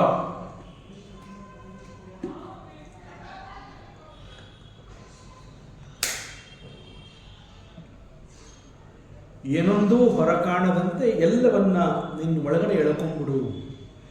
ಉಪಸಂಹರಿಸು. ಯಾವುದನ್ನ? ನಿನ್ನ ದಿವ್ಯ ರೂಪವನ್ನು ನೀನು ಉಪಸಂಹರಿಸು. ಪರಮಾತ್ಮ, ನೀನು ಚತುರ್ಭುಜಧಾರಿಯಾಗಿ ಇಲ್ಲಿ ಕಾಣಿಸ್ಕೊಂಡಿದೀಯ, ಅದು ಕೂಡ ಕಂಸನಿಗೆ ಗೊತ್ತಾಗಬಾರ್ದು. ಮತ್ತು ಸಾಮಾನ್ಯ ರೂಪದಲ್ಲಿ ನೀನು ಬರ್ತೀನಿ ಅಂತಂದ್ರೆ ಆ ರೂಪ ಕೂಡ ಅವನಿಗೆ ಗೊತ್ತಾಗಬಾರ್ದು. ಸೊ ಅವೆಲ್ಲವನ್ನ ನೀನು ಉಪಸಂಹರಿಸಿ ನೀನು ಇಲ್ಲಿಂದ ಹೊರಟು ಬಿಡು. ನೀನು ಇಲ್ಲಿರಬೇಡ, ಅವನ ಕಣ್ಣಿಗೆ ನೀನು ಕಾಣಿಸ್ಕೋಬೇಡ. ಮತ್ತು ಯು ಆರ್ ವಿಶ್ವಾತ್ಮ. ಈ ಸತ್ಯ ಕೂಡ ಗೊತ್ತಿದೆ. ವಿಶ್ವಾತ್ಮ ಅಂತಂದ್ರೇನು? ಈ ಸೃಷ್ಟಿಯಲ್ಲಿ ಎಲ್ಲವುಗಳಿಗೆ ನೀನು ಆತ್ಮನಾಗಿದೀಯ. You are the supporter of everything that exist in this creation. ಈ ಕ್ರಿಯೇಷನ್ ಅಲ್ಲಿ ಜೀವ, ಜಡ ಅಂತ ಹೇಳಿ ಏನೇನಿದೆ ಅವೆಲ್ಲವುಗಳಿಗೆ ನೀನು ಆಧಾರ. ನನಗೆ ಗೊತ್ತು, ಯು ಆರ್ ವಿಶ್ವಾತ್ಮನ್. ಎಲ್ಲವುಗಳಿಗೆ ನೀನು ಆತ್ಮಸ್ವರೂಪ. ಆದರೂ ಕೂಡ ನೀನು ಪುಟ್ಟ ಮಗು ಅಲ್ವಪ್ಪ, ಅದಕ್ಕೆ ಹೇಳ್ತಾ ಇದ್ದೀನಿ, ಎಲ್ಲರ ಆತ್ಮಕ್ಕೂ ನೀನೇ ಆಧಾರ ಆಗಿದೆಯಾ. ನೀನು ವಿಶ್ವಾತ್ಮನೇ ಆಗಿದ್ರು ಕೂಡ ನಾನು ನಿನ್ನ ತಾಯಿಪ್ಪ. ಇಡೀ ವಿಶ್ವಕ್ಕೆ ನೀನು ಪ್ರಭು, ಆದರೆ ನಾನು ನಿನ್ನ ತಾಯಿ. ಆದ್ರಿಂದ ಒಬ್ಬಳು ತಾಯಿಗೆ ಹೇಗೆ ಒಂದು ಭಯ, ಆತಂಕ, ಮಮಕಾರ ಇವೆಲ್ಲ ಇರುತ್ತೋ ಆ ರೀತಿ ನನಗೂ ಇದೆ. ಆದ್ರಿಂದ ಈ ನಿನ್ನ ರೂಪವನ್ನ ಉಪಸಂಹರಿಸು, ಉಪಸಂಹಾರವನ್ನ ಮಾಡು. ನೀನು ಹುಟ್ಟುವಾಗಲೇ ಚತುರ್ಭುಜಧಾರಿಯಾಗಿ ಶಂಖ, ಚಕ್ರ, ಗದ, ಪದ್ಮ ಇವೆಲ್ಲವುಗಳನ್ನು ಧರಿಸಿ ಬಂದಿದೀಯ. ಕಂಸನಿಗೆ ಗೊತ್ತಾಗಬಾರ್ದು. ಸಾಕ್ಷಾತ್ ಶ್ರೀಹರಿ ಚತುರ್ಭುಜಧಾರಿಯಾಗಿಯೇ ನನ್ನ ಗರ್ಭದಲ್ಲಿ ನೀನು ಹುಟ್ಟಿದೆಯಾ ಅನ್ನುವಂತಹ ಸತ್ಯ ಅವನಿಗೆ ಗೊತ್ತಾಗಬಾರ್ದು. ಸಾಕ್ಷಾತ್ ವಿಷ್ಣು ನನ್ನ ಮಗ ಅನ್ನುವಂತಹ ಸತ್ಯ ಕೂಡ ಅವನಿಗೆ ಗೊತ್ತಾಗಬಾರ್ದು. ಅವನಿಗಾಗಲೇ ಎಲ್ಲ ನಿನ್ನ 6 ಅಣ್ಣಂದಿರುಗಳನ್ನು ಕೊಂದು ಆಗಿದೆ. ಮತ್ತು ನನ್ನ ಗರ್ಭದಲ್ಲಿ ಎಂಟನೆಯವನಿಂದ ಅವನಿಗೆ ಮರಣ ಅನ್ನುವಂತಹ ಒಂದು ಸತ್ಯವನ್ನ ಅಶರೀರವಾಣಿಯ ಮೂಲಕ ಅವನು ತಿಳ್ಕೊಂಡಿದ್ದಾನೆ. ಆದ್ರಿಂದ ಅವನು ನೀನು ಹುಟ್ಟಿ ಬರೋದನ್ನ ಅವನು ಕಾಯ್ತಾ ಇದ್ದಾನೆ. ನೀನು ಹುಟ್ಟುವಂತಹ ವಿಚಾರವನ್ನ ತಿಳಿಸೋದಕ್ಕೆ ಅವನು ಇಲ್ಲೆಲ್ಲ ಸುತ್ತಮುತ್ತ ಎಲ್ಲ ಕಡೆ ತನ್ನ ಭಟರನ್ನ ಈಗಾಗಲೇ ನಿಯೋಜಿಸಿದ್ದಾನೆ. ಅವರೆಲ್ಲ ಇಲ್ಲೇ ಅಕ್ಕಪಕ್ಕದಲ್ಲಿ ಎಲ್ಲ ಕಡೆ ಇದ್ದಾರೆ. ಆದ್ರಿಂದ ನೀನು ನಿನ್ನ ರೂಪವನ್ನು ಉಪಸಂಹರಿಸು. ಯಾರಿಗೂ ಕಾಣಿಸ್ಕೋಬೇಡ. ಕೇವಲ ಕಂಸನ ಕಣ್ಣು ಅಂತಲ್ಲ, ಅವನಿಗಾಗಲೇ ಅವನ ಭಟರು ಇಲ್ಲೆಲ್ಲ ಇದ್ದಾರೆ, ಅವರ ಕಣ್ಣುಗಳಿಗೂ ಕೂಡ ನೀನು ಬೀಳಬೇಡಪ್ಪ. ಈ ರೀತಿ ನಿನ್ನನ್ನು ಯಾರು ಕೂಡ ನೋಡಬಾರ್ದು. ರೂಪಂ ಅಲೌಕಿಕಂ. ಈ ನಿನ್ನ ಅಲೌಕಿಕವಾದ ಡಿವೈನ್ ರೂಪವನ್ನು ನೀನು ಉಪಸಂಹರಿಸು. ಇಷ್ಟು ಹೇಳಿ ಕೊನೆಯದಾಗಿ ಪರಮಾತ್ಮ ಶ್ರೀಕೃಷ್ಣನನ್ನ Devaki, the last prayer of Devaki ಹೇಳ್ತಾಳೆ, ಸ್ತುತಿಸ್ತಾಳೆ. ವಿಶ್ವಂ ಯದೇ ತತ್ವ ತನೌ ನಿಶಾಂತೆ ಯಥಾನಾವಕೇಶಂ ಪುರುಷಃ ಪರೋ ಭವಾನ್ ಬಿಭರ್ತಿ ಸೂಯಂ ಮಮ ಗರ್ಭಗೋ ಭೂಹು ಅಹೋ ನೃಲೋಕಸ್ಯ ವಿಡಂಬನಂ ಹಿ ತತ್. ಹೇ ಭಗವಂತ, ಹೇ ಭಗವಾನ್, ನಿನ್ನ ಲೀಲೆಯನ್ನ, ನಿನ್ನ ಮಹಿಮೆಯನ್ನ ಅರ್ಥ ಮಾಡ್ಕೊಳ್ಳೋಕ್ಕೆ ಆಗ್ತಾನೇ ಇಲ್ಲ. 1-2 ನಿನ್ನ ಲೀಲೆಗಳು ಅಂತಂದರೆ ಸಾಕಷ್ಟು ಇದೆ. ಒಂದು ಅರ್ಥ ಆಗೋದೇ ಕಷ್ಟ. ಎಷ್ಟೊಂದು ಲೀಲೆಗಳು ನಿನ್ನಿಂದ ಹೊರಗಡೆ ಬರುತ್ತೆ.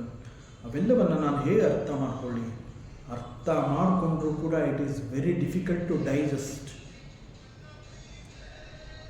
ಅಷ್ಟೊಂದು ಲೀಲೆಯನ್ನು ನೀನು ಹೊಂದಿದೀಯ. ಮುಖ್ಯವಾಗಿ ಈ ಕ್ಷಣದಲ್ಲಿ ಯೋಚನೆ ಮಾಡಿದ್ರೆ ನೀನು ಯಾರು? You are the lord of this universe. ವಿಶ್ವಂ ಯಥೇತತ್ ಸ್ವತನೋ ನಿಶಾಂತೆ ಬಿಭರ್ತಿ. ಹೇ ಪರಮಾತ್ಮ, ನಿನ್ನ ಲೀಲೆಯನ್ನ, ಮಹಿಮೆಯನ್ನ ಕುರಿತು ವಿಚಾರ ಮಾಡಿದ್ರೆ you are so great. Very difficult to touch that level. ಯಾಕೆ ಅಂತಂದ್ರೆ ನೀನು ಸಾಮಾನ್ಯ ಅಲ್ಲಪ್ಪ. ಡ್ಯೂರಿಂಗ್ ಪ್ರಳಯದ ಸಮಯದಲ್ಲಿ ನೀನು ತೋರಿಸುವಂತಹ ಒಂದು ಲೀಲೆ ಸಾಕು, ಅದು ಎಷ್ಟು ದೊಡ್ಡ ಮಹಿಮೆ ಎನ್ನುವಂತಹದ್ದು ಗೊತ್ತಾಗುತ್ತೆ. ಡ್ಯೂರಿಂಗ್ ಪ್ರಳಯ ಕಾಲದಲ್ಲಿ ದ ಎಂಟೈರ್ ವಿಶ್ವ, ಯಾವ ಸೃಷ್ಟಿ ಅಂತ ಹೇಳಿ ಒಂದು ಜಗತ್ತನ್ನು ನೀನು ಕ್ರಿಯೇಟ್ ಮಾಡಿರ್ತೀಯ, ದಟ್ ಎಂಟೈರ್ ವಿಶ್ವ ಲೀನವಾಗಿ ನಿನ್ನ ಗರ್ಭದಲ್ಲಿ ಅದು ಹೋಗಿ ಸೇರುತ್ತೆ. ನಿನ್ನಿಂದನೇ ಬರುವಂತಹದ್ದು ವಿಶ್ವ, ಜಗತ್ತು ನಿನ್ನದೇ ಕ್ರಿಯೇಷನ್. You are the creator. ನಿನ್ನ ಕಾರಣದಿಂದ ಈ ಒಂದು ವಿಶ್ವ, ಪ್ರಪಂಚ, ಜಗತ್ತು ಒಂದು ಸೃಷ್ಟಿ ಅಂತ ಹೇಳಿ ಈಚೆ ಬರುತ್ತೆ. ಅದು ಬಂದು ತನ್ನ ಉದ್ದೇಶದ ನಂತರ ಲಯ ನಾಶ ಅಂತ ಹೇಳಿ ಲಯವಾಗುವಾಗ ಅದು ಸಂಪೂರ್ಣವಾಗಿ ಲೀನವಾಗಿ ಹೋಗುತ್ತೆ. ಲೀನವಾಗಿ ಎಲ್ಲಿ ಹೋಗುತ್ತೆ? ಅದು ನಿನ್ನ ಗರ್ಭವನ್ನು ಸೇರುತ್ತದೆ. ಇಡೀ ವಿಶ್ವ ಲೀನವಾಗಿ ನಿನ್ನ ಗರ್ಭದಲ್ಲಿ ಬರುತ್ತೆ. ಇಡೀ ವಿಶ್ವ ನಿನ್ನ ಗರ್ಭದಲ್ಲಿರುತ್ತೆ. ಇಡೀ ವಿಶ್ವ ಪ್ರಳಯದ ಕಾಲದಲ್ಲಿ ನಿನ್ನ ಗರ್ಭದಲ್ಲಿರುತ್ತೆ. ಅಂತ ಮಹಿಮ ನನ್ನ ಗರ್ಭದಿಂದ ಬಂದಿದೆ. How to understand this? ಇಂತಹ ಸತ್ಯವನ್ನು ನಾನು ಹೇಗೆ ಅರ್ಥ ಮಾಡಿಕೊಳ್ಳಿ ಪರಮಾತ್ಮ? ಇಡೀ ವರ್ಲ್ಡ್, ಇಡೀ ವಿಶ್ವವನ್ನು ನೀನು ಕ್ಯಾರಿ ಮಾಡ್ತಾ ಇರ್ತೀಯ ನಿನ್ನ ಗರ್ಭದಲ್ಲಿ. And it is very difficult to understand. During ಪ್ರಳಯ ಎಂಟೈರ್ ವಿಶ್ವ ನಿನ್ನ ಗರ್ಭವನ್ನು ಸೇರುತ್ತೆ. ಅಂತಹ ವಿಶ್ವವನ್ನು ನೀನು ಹೊತ್ತಿರ್ತೀಯ. ನೀನು ನನ್ನ ಗರ್ಭಕ್ಕೆ ಬಂದಾಗ ನಾನು ನಿನ್ನನ್ನು ಹೊತ್ತಿದ್ದೆಪ್ಪ. ಎಂಥ ಮಹಿಮೆ ಇದು, ಎಂತಹ ಲೀಲೆ ಇದು. ಮನುಷ್ಯ ಅಂತ ಹೇಳಿದಾಗ ಅವಕಾಶಂ ಅಂತ ಒಂದು ಪದ ಬಂದಿದೆ. ಅವಕಾಶಂ ಅಂತಂದರೆ ಇನ್ ಎ ಗಿವನ್ ಆಪರ್ಚುನಿಟಿ, ಒಂದು ಸಿಕ್ಕ ಅವಕಾಶದಲ್ಲಿ ನಿನಗೆ ಯಾವುದೋ ಒಂದು ಅವಕಾಶ ಸಿಗತ್ತೆ. ಅಂತಹ ಅವಕಾಶದಲ್ಲಿ ಸಾಮಾನ್ಯರಾದ ನಾವು ಕೂಡ we also carry the space. Space ಅಂತಂದ್ರೇನು? ಅನಂತ ಆಕಾಶ. ಆಕಾಶಕ್ಕೆ ಅನಂತ ಅಂತ ಯಾಕೆ ಕರೀತಾರೆ ಅಂತಂದರೆ, very difficult to imagine the size of the ಆಕಾಶ, ಸ್ಪೇಸ್. ಇನ್ನೇನು ಅದು ಅಲ್ಲಿ ಮುಗಿದೋಗುತ್ತೇನೋ ಅಂತ ಅಲ್ಲಿ ಹೋದರೆ ಅಲ್ಲಿಂದನೂ ಆಚೆ ಇರುತ್ತೆ. ಅದಕ್ಕೆ ಅಂತ್ಯವೇ ಇಲ್ಲ. ಅಂತ್ಯವೇ ಇಲ್ಲದೆ ಇರುವಂತಹ ಆಕಾಶವನ್ನು ಅನಂತ ಅಂತ ಕರೀತಾರೆ. ಅಂತಹ ಅನಂತ ಆಕಾಶದಲ್ಲಿ ಅವಕಾಶ ಸಿಕ್ಕಿದಾಗ ನಾವು ಕೂಡ we also carry some amount of space. ನಾವು ಕೂಡ ಸ್ವಲ್ಪವನ್ನು ನಾವು ನಮ್ಮ ಗರ್ಭದಲ್ಲಿ ಇಟ್ಕೊಳ್ಳೋದಕ್ಕೆ ಸಾಧ್ಯ. ಆದರೆ ನಿನ್ನ ಗರ್ಭದಲ್ಲಿ ನೀನು ಇಡೀ ವಿಶ್ವವನ್ನು ನೀನು ಇಟ್ಕೊಂಡಿರ್ತೀಯ.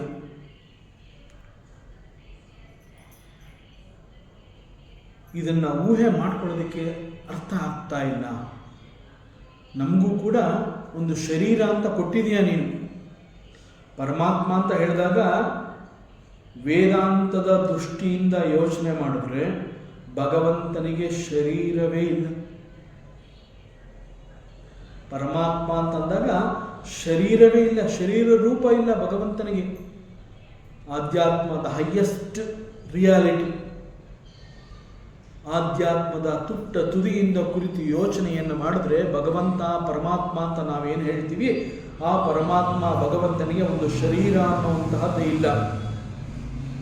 ನಿನಗೆ ಸ್ವತಃ ಒಂದು ಶರೀರವೇ ಇಲ್ಲದೆ ಹೋದರೂ ಕೂಡ ಸೃಷ್ಟಿಯಲ್ಲಿ ನೀನು ನಮ್ಮನ್ನು ಕರ್ಕೊಂಬಂದಾಗ ನಮಗೆ ಒಂದು ಶರೀರ ಅಂತ ಹೇಳಿ ನಮಗೆ ಒಂದು ರೂಪವನ್ನು ಕೊಟ್ಟಿದೀಯಪ್ಪ. ನೀನು ನಮಗೆ ದೇಹದ ರಚನೆ ಅಂತ ಹೇಳಿ ಒಂದು ರೀತಿಯ ಗಾತ್ರ, ರೂಪ ಇವೆಲ್ಲವನ್ನ ನೀನು ನಮಗೆ ಕೊಟ್ಟಿದೀಯಾ. ಕೊಟ್ಟಿರುವಂತಹ ಈ ದೇಹದಲ್ಲಿ ಸಿಕ್ಕ ಅವಕಾಶದಲ್ಲಿ ಒಂದು ಸ್ಮಾಲ್ ಅಮೌಂಟ್ ಆಫ್ ಲಿಟ್ಲ್ ಸ್ಪೇಸ್ನ ನಾನು ಕೂಡ ಕ್ಯಾರಿ ಮಾಡ್ತೀನಿ. ಆದರೆ ಶರೀರವೇ ಇಲ್ಲ ನಿನ್ನಲ್ಲಿ, ಇಡೀ ವಿಶ್ವವನ್ನು ನೀನು ನಿನ್ನ ಗರ್ಭದಲ್ಲಿ ಇಟ್ಕೋತೀಯಲ್ಲ, ಹೌ ಈಸ್ ಇಟ್ ಪಾಸಿಬಲ್? ಅಂತಹ ಮಹಾಮಹಿಮ ನೀನು ನನ್ನ ಗರ್ಭದಲ್ಲಿ ಜನ್ಮವನ್ನು ತಗೊಂಡಿದೆಯಲ್ಲ, ಇದನ್ನು ನಾನು ಹೇಗೆ ಅರ್ಥ ಮಾಡಿಕೊಳ್ಳಿ? ಇಡೀ ವಿಶ್ವ ಲೀನವಾಗಿ ನಿನ್ನಲ್ಲಿ, ನಿನ್ನ ಗರ್ಭದಲ್ಲಿ ಬಂದು ಸೇರುವಂತಹದ್ದು, that itself is very wonder. ಅರ್ಥನೇ ಮಾಡ್ಕೊಳ್ಳೋಕ್ಕಾಗೋದಿಲ್ಲ. ಭಗವಂತನಿಗೆ ಶರೀರವೇ ಇಲ್ಲ ಅಂತ ವೇದಾಂತ ಒಂದು ಕಡೆ ಹೇಳ್ತಾ ಇದ್ದಾಗ, ಪ್ರಳಯ ಕಾಲದಲ್ಲಿ ಇಡೀ ವಿಶ್ವ ಭಗವಂತನ ಗರ್ಭದಲ್ಲಿ ಲೀನವಾಗತ್ತೆ ಅಂತಂದ್ರೆ ಕಲ್ಪನೆಗೆ ಮೀರಿದಂತಹ ಸತ್ಯವನ್ನ ಅರ್ಥ ಮಾಡ್ಕೊಳ್ಳೋದೇ ಕಷ್ಟ. ಅಂತಹ ಗರ್ಭಧಾರಿ ನೀನು ಅವತಾರ ಜನ್ಮ ಅಂತ ಹೇಳಿ ನನ್ನ ಗರ್ಭದಲ್ಲಿ ನೀನು ಬಂದಿದೆಯಲ್ಲಪ್ಪ, ಇದಕ್ಕಿಂತ ದೊಡ್ಡ ಮಹಿಮೆ, ಇದಕ್ಕಿಂತ ದೊಡ್ಡ ಲೀಲೆ ಇನ್ಯಾವುದಿದೆ? You are such a great ಪುರುಷ. ಮಮ ಗರ್ಭ ಗೋ ಭೂಹು ಸ ಅಯಂ. ನನ್ನ ಗರ್ಭದಲ್ಲಿ ನೀನು ಬಂದವನಾಗಿದೀಯಾ. ಇದರ ಕಲ್ಪನೆನೇ ಬಹಳ ಆಶ್ಚರ್ಯವನ್ನು ಉಂಟು ಮಾಡುತ್ತೆ. It is so great. The entire ವಿಶ್ವ ಈಸ್ ಇನ್ ದಿ ಗರ್ಭ ಆಫ್ ಪರಮಾತ್ಮ, ಅಂಡ್ ದಟ್ ಪರಮಾತ್ಮ ಈಸ್ ನನ್ನ ಗರ್ಭಕ್ಕೆ ಬಂದಿದ್ದಾನೆ ಅಂತಂದ್ರೆ ಇದನ್ನು ನಾನು ಹೇಗೆ ಅರ್ಥ ಮಾಡಿಕೊಳ್ಳಿ, ಹೇಗೆ ಇದನ್ನು ನಾನು ಒಪ್ಪಿಕೊಳ್ಳಿ? ಹೇ ಪರಮಾತ್ಮ, ನಿನ್ನ ಲೀಲೆಯನ್ನು, ಮಹಿಮೆಯನ್ನು, ನಿನ್ನ ಶಕ್ತಿಯನ್ನು ನಾನು ಇನ್ನೆಷ್ಟು ಕೊಂಡಾಡಲಿ? ಎಷ್ಟು ಕೊಂಡಾಡಿದ್ರು, ಎಷ್ಟು ಸ್ತುತಿ ಮಾಡಿದ್ರು ಸಾಲದು. ಮುಗಿಯಲಾರದಷ್ಟು, ತೀರಲಾರದಷ್ಟು ಮಹಿಮೆಗಳು ನಿನ್ನ ಶಕ್ತಿ, ನಿನ್ನ ಮಹಿಮೆ. ಎಷ್ಟು ಪ್ರಯತ್ನ ಪಟ್ಟರೂ ಕೂಡ ಅದನ್ನು ಎಕ್ಸ್ಪ್ರೆಸ್ ಮಾಡೋದಕ್ಕೆ ಸಾಧ್ಯ ಇಲ್ಲ. ಅಹೋ ನ ಲೋಕಸ್ಯ ವಿಡಂಬಿನಂ ಹಿ ತತ್. ಆ ನಿನ್ನ ಲೀಲೆಯನ್ನ ಅರ್ಥ ಮಾಡ್ಕೊಳ್ಳೋದಕ್ಕೆ ಸಾಧ್ಯವೇ ಇಲ್ಲ. ಇನ್ನು ಮುಂದೆ ನೀನು ಅವತಾರ ಅಂತ ಹೇಳಿ ಈಗ ಹುಟ್ಟುವ ಸಮಯದಲ್ಲಿ ನೀನು ಚತುರ್ಭುಜಧಾರಿಯಾಗಿ ಕಾಣಿಸ್ಕೊಂಡು ನಿನ್ನ ದಿವ್ಯ ರೂಪವನ್ನ, ದಿವ್ಯ ದರ್ಶನವನ್ನ ನನಗೆ ಕೊಟ್ಟಾಗಿದೆ. ಒಂದು ಉದ್ದೇಶವನ್ನ ಇಟ್ಕೊಂಡು ನನ್ನ ಗರ್ಭದ ಮೂಲಕ ಅವತಾರ ಅಂತ ಹೇಳಿ ನೀನು ಬಂದಿದೆಯಪ್ಪ. ಈಗ ನಾನು ಉಪಸಂಹಾರ ಮಾಡ್ಕೋ, ಈ ದಿವ್ಯ ರೂಪವನ್ನ ನೀನು ಉಪಸಂಹರಿಸು ಅಂತ ನಾನು ನಿನ್ನನ್ನು ಕೇಳ್ಕೊಳ್ಳೋದ್ರಿಂದ ಇನ್ನು ಮುಂದೆ ಸಾಮಾನ್ಯ ಮನುಷ್ಯನಾಗಿ, ಮನುಷ್ಯ ಶರೀರದಲ್ಲಿ ಮತ್ತೆಷ್ಟು ಲೀಲೆಗಳನ್ನು ನೀನು ಇಲ್ಲಿ ಮಾಡ್ತೀಯ ಇನ್ನು ಮುಂದೆ. ಅದು ನನ್ನ ಕಲ್ಪನೆಗೆ ಸಿಗ್ತಾ ಇಲ್ಲ. ಹೀಗೆ ದೇವಕಿ ಪರಮಾತ್ಮನನ್ನ ಸ್ತುತಿಸಿ ಮೌನಕ್ಕೆ ಜಾರ್ತಾಳೆ. ಇದೇ ಪರಮಾತ್ಮ ದೇವಕಿಯ ಗರ್ಭದಲ್ಲಿ ಅವತರಿಸಿ ಬಂದಾಗ ಮೊದಲು ಸ್ತುತಿ ಮಾಡಿದ್ದು ವಸುದೇವ. ವಸುದೇವ ಕೂಡ ಪರಮಾತ್ಮನನ್ನ ಸಾಕಷ್ಟು ಸ್ತುತಿ ಮಾಡಿ ಪರಮಾತ್ಮನಲ್ಲಿ ಒಂದು ಪ್ರಾರ್ಥನೆಯನ್ನು ಇಟ್ಟು ಅವನು ಮೌನಕ್ಕೆ ಜಾರ್ತಾನೆ. ವಸುದೇವ ಮೌನಕ್ಕೆ ಜಾರುವುದನ್ನ ದೇವಕಿ ಕಾಯ್ತಾ ಇರ್ತಾಳೆ. ವಸುದೇವ ತನ್ನ ಸ್ತುತಿಯನ್ನ ನಿಲ್ಲಿಸಿದ ಕ್ಷಣದಲ್ಲಿ ದೇವಕಿ ಪರಮಾತ್ಮನನ್ನ ಸ್ತುತಿ ಮಾಡ್ತಾಳೆ. ಪರಮಾತ್ಮನ ಅನೇಕ ಲೀಲೆ, ಶಕ್ತಿ, ಮಹಿಮೆ, ತನ್ನ ಮಾತೃವಾತ್ಸಲ್ಯ ಎಲ್ಲವನ್ನ ಪರಮಾತ್ಮನಿಗೆ ಅರ್ಪಿಸಿ ನನ್ನ ಪ್ರಾರ್ಥನೆ ಇಲ್ಲಿಗೆ ನಾನು ಮುಗಿಸ್ತಾ ಇದ್ದೀನಿ ಅಂತ ಹೇಳಿ ಅವಳು ಮೌನಕ್ಕೆ ಜಾರುವ ಕ್ಷಣವನ್ನು ಪರಮಾತ್ಮ ಕಾಯ್ತಾ ಇದ್ದಾನೆ. ನೌ ಪರಮಾತ್ಮ ಸ್ಟಾರ್ಟ್ ಸ್ಪೀಕಿಂಗ್. ಪರಮಾತ್ಮ ಹೇಳ್ತಾನೆ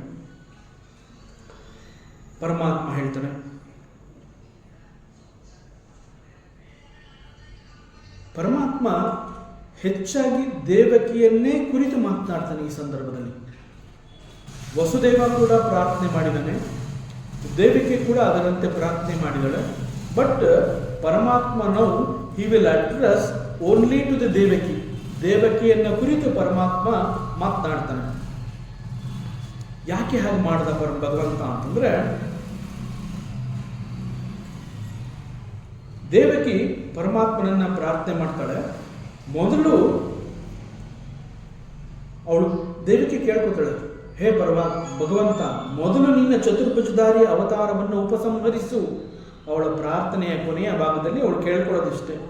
ಯಾಕೆ ಅಂತಂದರೆ ಆ ಒಂದು ಮಾತೃವಾತ್ಸಲ್ಯ, ಭಯ ಅವೆಲ್ಲ ಅವಳಿಗೆ ದೇಹವನ್ನು ನಡಗಿಸುತ್ತೆ, ಕಂಪನವನ್ನು ಉಂಟು ಮಾಡುತ್ತೆ ಅವಳ ಶರೀರದಲ್ಲಿ. ಆ ಕಾರಣದಿಂದ ತನ್ನ ಗರ್ಭದಲ್ಲಿ ಜನಿಸಿದಂತಹ ಈ ಮಗು ಸಾಕ್ಷಾತ್ ಹರಿ ಅಂತ ಗೊತ್ತಾದರೂ ಕೂಡ ಇವನಿನ್ನೂ ಪುಟ್ಟ ಮಗು, ಪುಟ್ಟ ಕೂಸು ಇವನು. ಅದರಿಂದ ಇವನ ರಕ್ಷಣೆ ಈಸ್ ಇಂಪಾರ್ಟೆಂಟ್. ಇವನು ಇಲ್ಲಿ ಈ ರೀತಿ ಹುಟ್ಟಿರುವಂತಹದ್ದು ಕಂಸನಿಗೆ ಗೊತ್ತಾಗಬಾರ್ದು ಅಂತ ಹೇಳಿ ನಿನ್ನ ದಿವ್ಯ ರೂಪವನ್ನು ಉಪಸಂಹರಿಸು. ನೀನು ಕಾಣಿಸ್ಕೋಬೇಡ, ಅವನು ನೀಚ, ಹೀಸ್ ಮಾಂಸದೃಶಾಂ. ಹೀಗೆ ಚತುರ್ಭುಜಧಾರಿ ಅವತಾರವನ್ನು ಉಪಸಂಹರಿಸು. ಮತ್ತು ಹುಟ್ಟಿ ಬಂದಿರುವಂತಹದ್ದು ಸಾಕ್ಷಾತ್ ಶ್ರೀಹರಿ ಅನ್ನುವಂತಹದ್ದು ಕಂಸನಿಗೆ ಗೊತ್ತಾಗಬಾರ್ದು. ಅವನು ನೀಚ ಪ್ರವೃತ್ತಿಯವನು, ಅವನ ಬಗ್ಗೆ ನನಗೆ ತುಂಬ ಭಯ ಇದೆ. ವಸುದೇವ ಕೂಡ ತನ್ನ ಭಯವನ್ನು, ಹೆದರಿಕೆಯನ್ನು ವ್ಯಕ್ತಪಡಿಸ್ತಾನೆ. ಬಟ್ ದೇವಕಿ ತನ್ನ ತಾಯಿತನ, ಮಾತೃವಾತ್ಸಲ್ಯವನ್ನು ತೋರಿ ಸಹಜವಾಗಿ ಒಬ್ಬಳು ತಾಯಿ ತನ್ನ ಮಗುವಿನ ಬಗ್ಗೆ ಹೇಗೆ ಕಾಳಜಿಯನ್ನು ವಹಿಸ್ತಾಳೆ ಆ ರೀತಿಯಲ್ಲಿ ಭಗವಂತನಲ್ಲಿ ಪ್ರಾರ್ಥನೆ ಮಾಡಿದ್ದಾಳೆ. ಈ ಕಾರಣದಿಂದ ಮೊದಲು ದೇವಕಿಯನ್ನು ಕುರಿತು ಪರಮಾತ್ಮ ಮಾತನಾಡ್ತಾನೆ. ನನಗೆ ಕಂಸನ ಬಗ್ಗೆ ಬಹಳ ಭಯ ಇದೆ ಅಂತ ಪರಮಾತ್ಮನಲ್ಲಿ ಅವಳು ಹೇಳ್ಕೊಂಡಿರ್ತಾಳೆ. ಹಾಗಾಗಿ ಮೊದಲು ದೇವಕಿಯನ್ನು ಕುರಿತು ಅವಳು ಪರಮಾತ್ಮ ಮಾತನಾಡ್ತಾನೆ. ಅದರಿಂದ ಈಗ ಅವಳು ತುಂಬ ಭಯ ಪಟ್ಟಿದ್ದಾಳೆ ದೇವಕಿ. ಇಷ್ಟೇ ಅವರ ಹೆಣ್ಣು, ಜೊತೆಗೆ ನನ್ನ ತಾಯಿ. ಸೊ ನನ್ನ ತಾಯಿಗೆ ನಾನು ಧೈರ್ಯವನ್ನು ಕೊಡದೆ ಹೋದರೆ ಹೇಗೆ? ಆದ್ದರಿಂದ ಈಗ ಅವಳಿಗೆ ಸ್ವಲ್ಪ ನಾನು ಧೈರ್ಯವನ್ನು ಕೊಡಬೇಕು ಅಂತ ಹೇಳಿ ಪರಮಾತ್ಮ ದೇವಕಿಯನ್ನು ಕುರಿತು ಅವಳಿಗೆ ಅಭಯವನ್ನು ಕೊಡಬೇಕು ಅಂತ ಹೇಳಿ, ಅವಳ ಭಯವನ್ನು ಹೋಗಲಾಡಿಸಬೇಕು ಅಂತ ಹೇಳಿ ಮಾತನಾಡ್ತಾನೆ. Now he talks to Devaki. ನಾನು ನಿನಗೆ ನನ್ನ ಈ ಅವಕಾಶವನ್ನು, ಈ ಒಂದು ಅವತಾರವನ್ನು, ಈ ಒಂದು ರೂಪವನ್ನು ಯಾಕೆ ತೋರಿಸಿದೆ?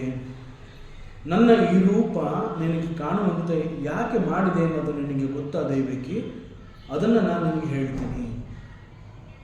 ಯಾಕೆಂತಂದರೆ ಹುಟ್ಟಿ ಬಂದಿರುವಂತಹದ್ದು ಚತುರ್ಭುಜಧಾರಿಯಾಗಿ ಬರದೆ ಈ ಹಿಂದೆ ಹುಟ್ಟಿದಂತಹ 6 ಬೇರೆ ಬೇರೆ ಮಕ್ಕಳಂತೆ ಸಾಮಾನ್ಯ ಮಗುವಿನ ರೂಪದಲ್ಲಿ ಪರಮಾತ್ಮ ದೇವಕಿಯ ಗರ್ಭದಿಂದ ಜನ್ಮವನ್ನು ತಗೊಂಡು ಬಂದಿದ್ದರೆ ದೇವಕಿಗೆ ಅಥವಾ ವಸುದೇವನಿಗೆ ಇವನು ಸಾಕ್ಷಾತ್ ಶ್ರೀಹರಿ ಅನ್ನುವಂತಹ ಮನವರಿಕೆ ಆಗ್ತಾ ಇತ್ತೋ ಇಲ್ವೋ ಗೊತ್ತಿಲ್ಲ.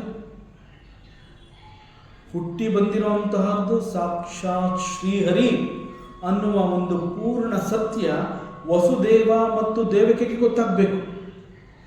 ಈ ಒಂದು ಕಾರಣದಿಂದ ಹುಟ್ಟುವಾಗಲೇ ವಜ್ರ ಖಚಿತವಾದ ಕಿರೀಟವನ್ನು ಧರಿಸಿ ಚತುರ್ಭುಜಧಾರಿಯಾಗಿ ಸರ್ವಾಲಂಕಾರಗಳೊಂದಿಗೆ ಪರಮಾತ್ಮ ಅವರಿಗೆ ಕಾಣಿಸ್ಕೊಂಡ. ಯಾಕೆ ಹಾಗೆ ಕಾಣಿಸ್ಕೊಂಡೆ ಅನ್ನುವಂತಹದ್ದನ್ನ ಪರಮಾತ್ಮ ಅವರಿಗೆ ಹೇಳ್ತಾರೆ.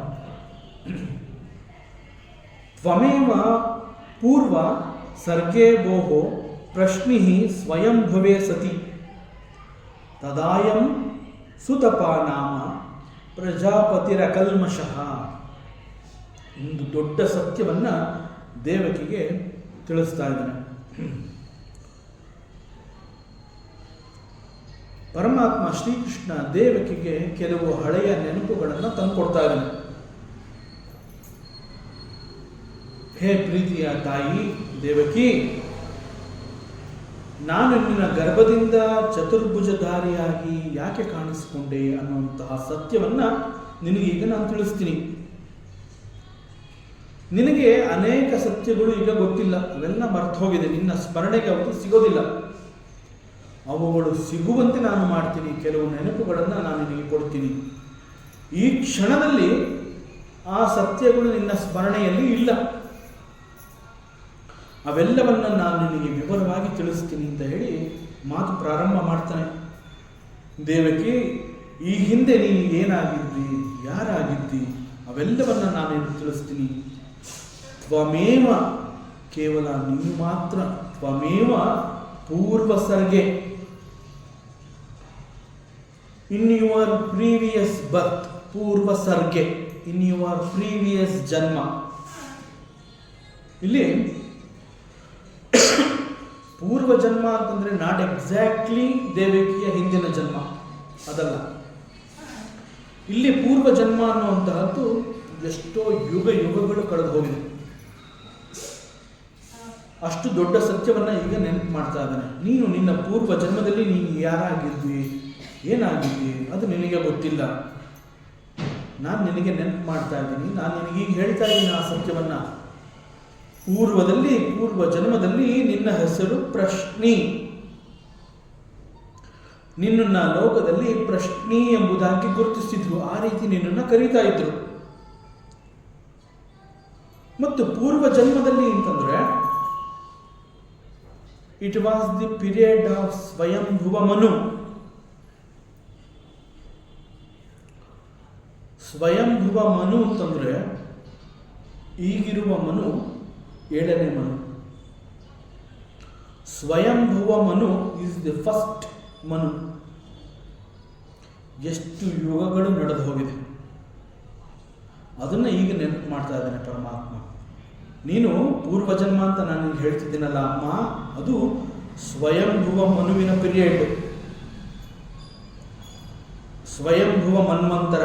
ಆ ಸಮಯದಲ್ಲಿ ನೀನು ಹುಟ್ಟಿದ್ದಾಗ ನಿನ್ನ ಹೆಸರು ಪ್ರಶ್ನಿ ಅಂತ ಆಗಿತ್ತು. ಅದು ಎಷ್ಟು ದೊಡ್ಡ ಕಾಲ ಉರುಳಿ ಹೋಗಿದೆ ಅಂತಂದ್ರೆ, ಈಗಿನ ಮನ್ವಂತರದ ಹೆಸರು ವೈವಸ್ವತ ಮನ್ವಂತರ.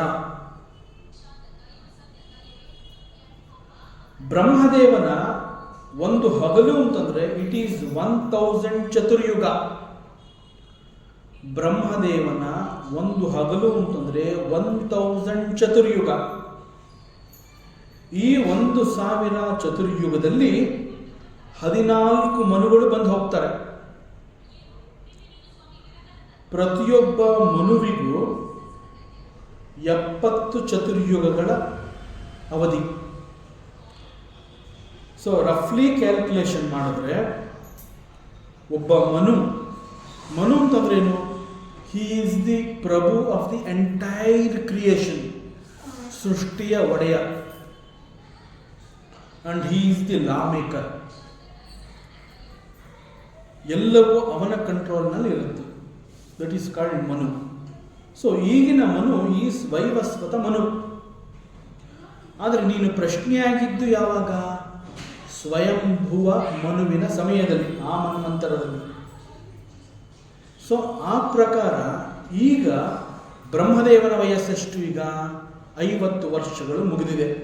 50 ವರ್ಷ ಮುಗಿದು 51ನೇ ವರ್ಷದ ಮೊದಲನೇ ದಿನ ಈಗಿನ ಬ್ರಹ್ಮ. ನಾವು ಸಂಧ್ಯಾವಂದನೆ ಮಾಡ್ಬೇಕಾದ್ರೆ ನಾವು ಹೇಳ್ತೀವಿ, ಸಂಕಲ್ಪ ಮಾಡಿದಾಗ ಸ್ವಸ್ತಿ ಶ್ರೀ ಭಗವತೋ ಮಹಾಪುರುಷಸ್ಯ ಶುಭೇ ಶೋಭನೆ ಮುಹೂರ್ತೆ ಆದ್ಯ ಬ್ರಹ್ಮಣಃ ದ್ವಿತೀಯ ಪರಾರ್ಧೆ ಶ್ರೀಹರೇಃ ಶ್ವೇತಾವರಾಹ ಕಲ್ಪೆ ವೈವಸ್ವತ ಮನ್ವಂತರೆ ಕಲಿಯುಗೆ ಪ್ರಥಮ ಪಾದೆ. ಸೊ ಪ್ರಥಮ ಪಾದೆ 51ನೇ ವರ್ಷದ ಮೊದಲನೇ ದಿನ ಬ್ರಹ್ಮನ ಈ ಅವಧಿ ಈಗಿರುವಂತಹದ್ದು. ಸೊ ಅದು ಈಗ ನಡೀತಾ ಇದೆ. ಈ ಸಮಯದಲ್ಲಿ ನೀನು ಇಲ್ಲಿ ಬಂದಿದೆಯಾ, ಈಗ ನೀನು ದೇವಕ್ಕೆ ಇನ್ಸ್ಕೊಂಡಿದೆಯಾ. ಆದರೆ ಇಷ್ಟು ಯುಗಗಳ ಹಿಂದೆ ನೀನು ಹೋದಾಗ ನೀನು ಪ್ರಶ್ನೀತನಾಗಿದ್ದಿ. ಆಗ ಸ್ವಯಂಭುವ ಮನು, ಆ ಒಂದು ಮನುವಿನ ಸಮಯದಲ್ಲಿ ನೀನಿದ್ದಿ. ಸೊ ಇಷ್ಟೊಂದು ಸಮಯ ಕಳೆದು ಹೋಗಿದೆ. ಬ್ರಹ್ಮದೇವ ಅಂತ ಹೇಳಿದಾಗ ಸಾಮಾನ್ಯವಾಗಿ ಟೈಮ್ ಅಂತ ನಾವು ಹೇಳ್ತೀವಿ. ನಮ್ಮದು ಒಂದು ಬಯೋಲಾಜಿಕಲ್ ಗಡಿಯಾರ 24 ಗಂಟೆಗಳಿಗೆ ಒಂದು ದಿನ, ಹೀಗೆಲ್ಲ ನಾವು ಏನೋ ಒಂದು ಲೆಕ್ಕಾಚಾರ ಹಾಕ್ತೀವಿ. ಆ ರೀತಿಯಲ್ಲಿ ಬ್ರಹ್ಮ ಅಂತ ಹೇಳಿದಾಗ ಕೂಡ ಅವನಿಗೂ ಕೂಡ ಒಂದು ಟೈಮ್ ಝೋನ್, ಅವನಿಗೂ ಕೂಡ ಒಂದು ಗಡಿಯಾರ ಇರುತ್ತೆ. ಮತ್ತು ನಮ್ಮ ಗಡಿಯಾರಕ್ಕೂ ಬ್ರಹ್ಮನ ಗಡಿಯಾರಕ್ಕೂ ಕೂಡ ಸಾಕಷ್ಟು ವ್ಯತ್ಯಾಸ ಇದೆ. ಅವನ ಗಡಿಯಾರದ ಪ್ರಕಾರ ನಮ್ಮ ಆಯಸ್ಸು ಈಸ್ ವೆರಿ ಲೆಸ್. ನಾವೇನು ಒಂದು 100 ವರ್ಷ ಅಂತ ನಾವು ಹೇಳ್ಕೊತಾ ಇದ್ದೀವಿ. ಈಗ ಬ್ರಹ್ಮನ 51ನೇ ವರ್ಷ ಅಂತಂದ್ರೆ ಈಗಾಗಲೇ 6 ಮನುಗಳು ಬಂದು ಹೋಗಿ 7ನೇ ಮನುವಿನ 51ನೇ ವರ್ಷ ಅಂತಂದ್ರೆ ಎಷ್ಟೋ ಚತುರ್ಯುಗಗಳು ನಡೆದೋಗಿದೆ. ಸೊ ಈ ಲೆಕ್ಕದಲ್ಲಿ Brahma is still 51 years of age.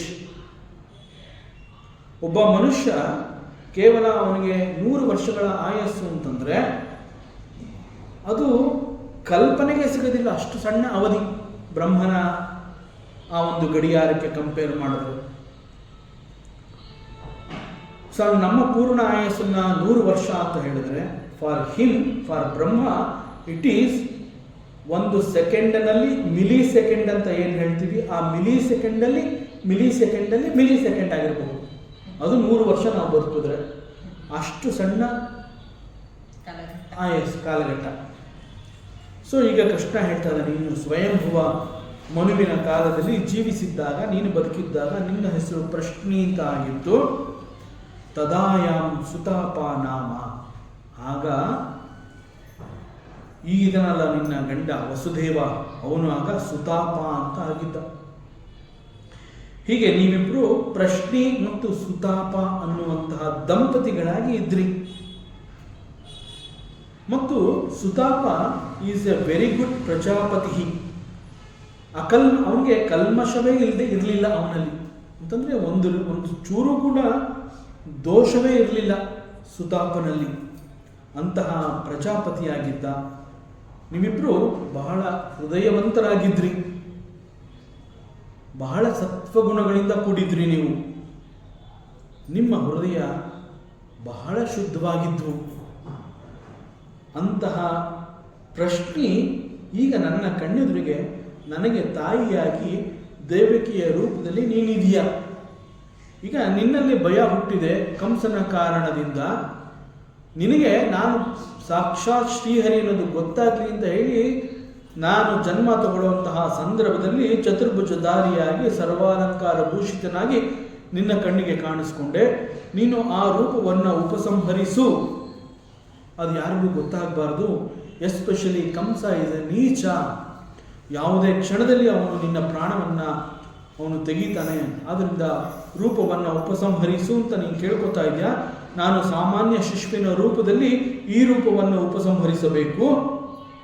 ಹಾಗಾದರೆ ಮೂಲವಾಗಿ ಆ ದಿವ್ಯ ರೂಪವನ್ನು ನಾನು ನಿನಗೆ ಯಾಕೆ ತೋರಿಸಿದೆ ಅನ್ನುವಂತಹ ಸತ್ಯವನ್ನು ನಿನಗೆ ತಿಳಿಸ್ಬೇಕು ಅಂತ ಹೇಳಿ ನಿನ್ನನ್ನು ಆ ಒಂದು ಪೂರ್ವ ಸ್ಮರಣೆಗೆ ಕರ್ಕೊಂಡು ಹೋಗಿ ನೀನು ಯಾರಾಗಿದ್ದೀ ಅನ್ನುವಂತಹ ಸತ್ಯವನ್ನು ತಿಳಿಸಿದ್ದೀನಿ. ನೀನು ಪ್ರಶ್ನಿ ಮತ್ತು ನಿನ್ನ ಪತಿ ಆಗ ಸುತಾಪನಾಗಿದ್ದ. ನೀವಿಬ್ಬರು ಬಹಳ ಅನ್ಯೋನ್ಯವಾಗಿ ಹೃದಯವಂತರಾಗಿ ಹೃದಯ ಸಂಪತ್ತುಗಳಿಂದ ಕಲ್ಮಶ ದೋಷರಹಿತವಾಗಿ ಜೀವನವನ್ನು ಮಾಡ್ತಾ ಇದ್ರಿ. ಅಂತಹ ನೀವು ಮತ್ತು ಈಗ ನಿಮ್ಮ ಪರಿಸ್ಥಿತಿ ಏನಾಗಿದೆ? ಕಂಸನಿಗೆ ಹೆದರ್ತಾ ಇದ್ದೀರಲ್ಲ. ಸಾಕಷ್ಟು ವಿಚಾರ ಇದೆ, ಮುಂದಿನ ಅವಕಾಶದಲ್ಲಿ ಮತ್ತೆ ಮುಂದುವರಿಸೋಣ. ಓಂ ಪೂರ್ಣಮದಃ ಪೂರ್ಣಮಿದಂ ಪೂರ್ಣಾತ್ ಪೂರ್ಣಮುದಚ್ಯತೆ ಪೂರ್ಣಸ್ಯ ಪೂರ್ಣಮಾದಾಯ ಪೂರ್ಣಮೇವಾವಶಿಷ್ಯತೆ. ಓಂ ಶಾಂತಿ ಶಾಂತಿ ಶಾಂತಿ. ಹರಿ ಓಂ. ಶ್ರೀ ಗುರುಭ್ಯೋ ನಮಃ. ಹರಿ ಓಂ. ಈ ದಿನದ ಪ್ರವಚನ ಸೇವೆಯನ್ನು ಸದ್ಗುರು ಶ್ರೀ ಚಿಕ್ಕಲಿಂಗಣ್ಣರವರ ಪಾದಚರಣೆಗಳಲ್ಲಿ ಅತ್ಯಂತ ಭಕ್ತಿಯಿಂದ ಶ್ರದ್ಧೆಯಿಂದ ಅರ್ಪಿಸೋಣ. ಶ್ರೀ ಕೃಷ್ಣಾರ್ಪಣಮಸ್ತು.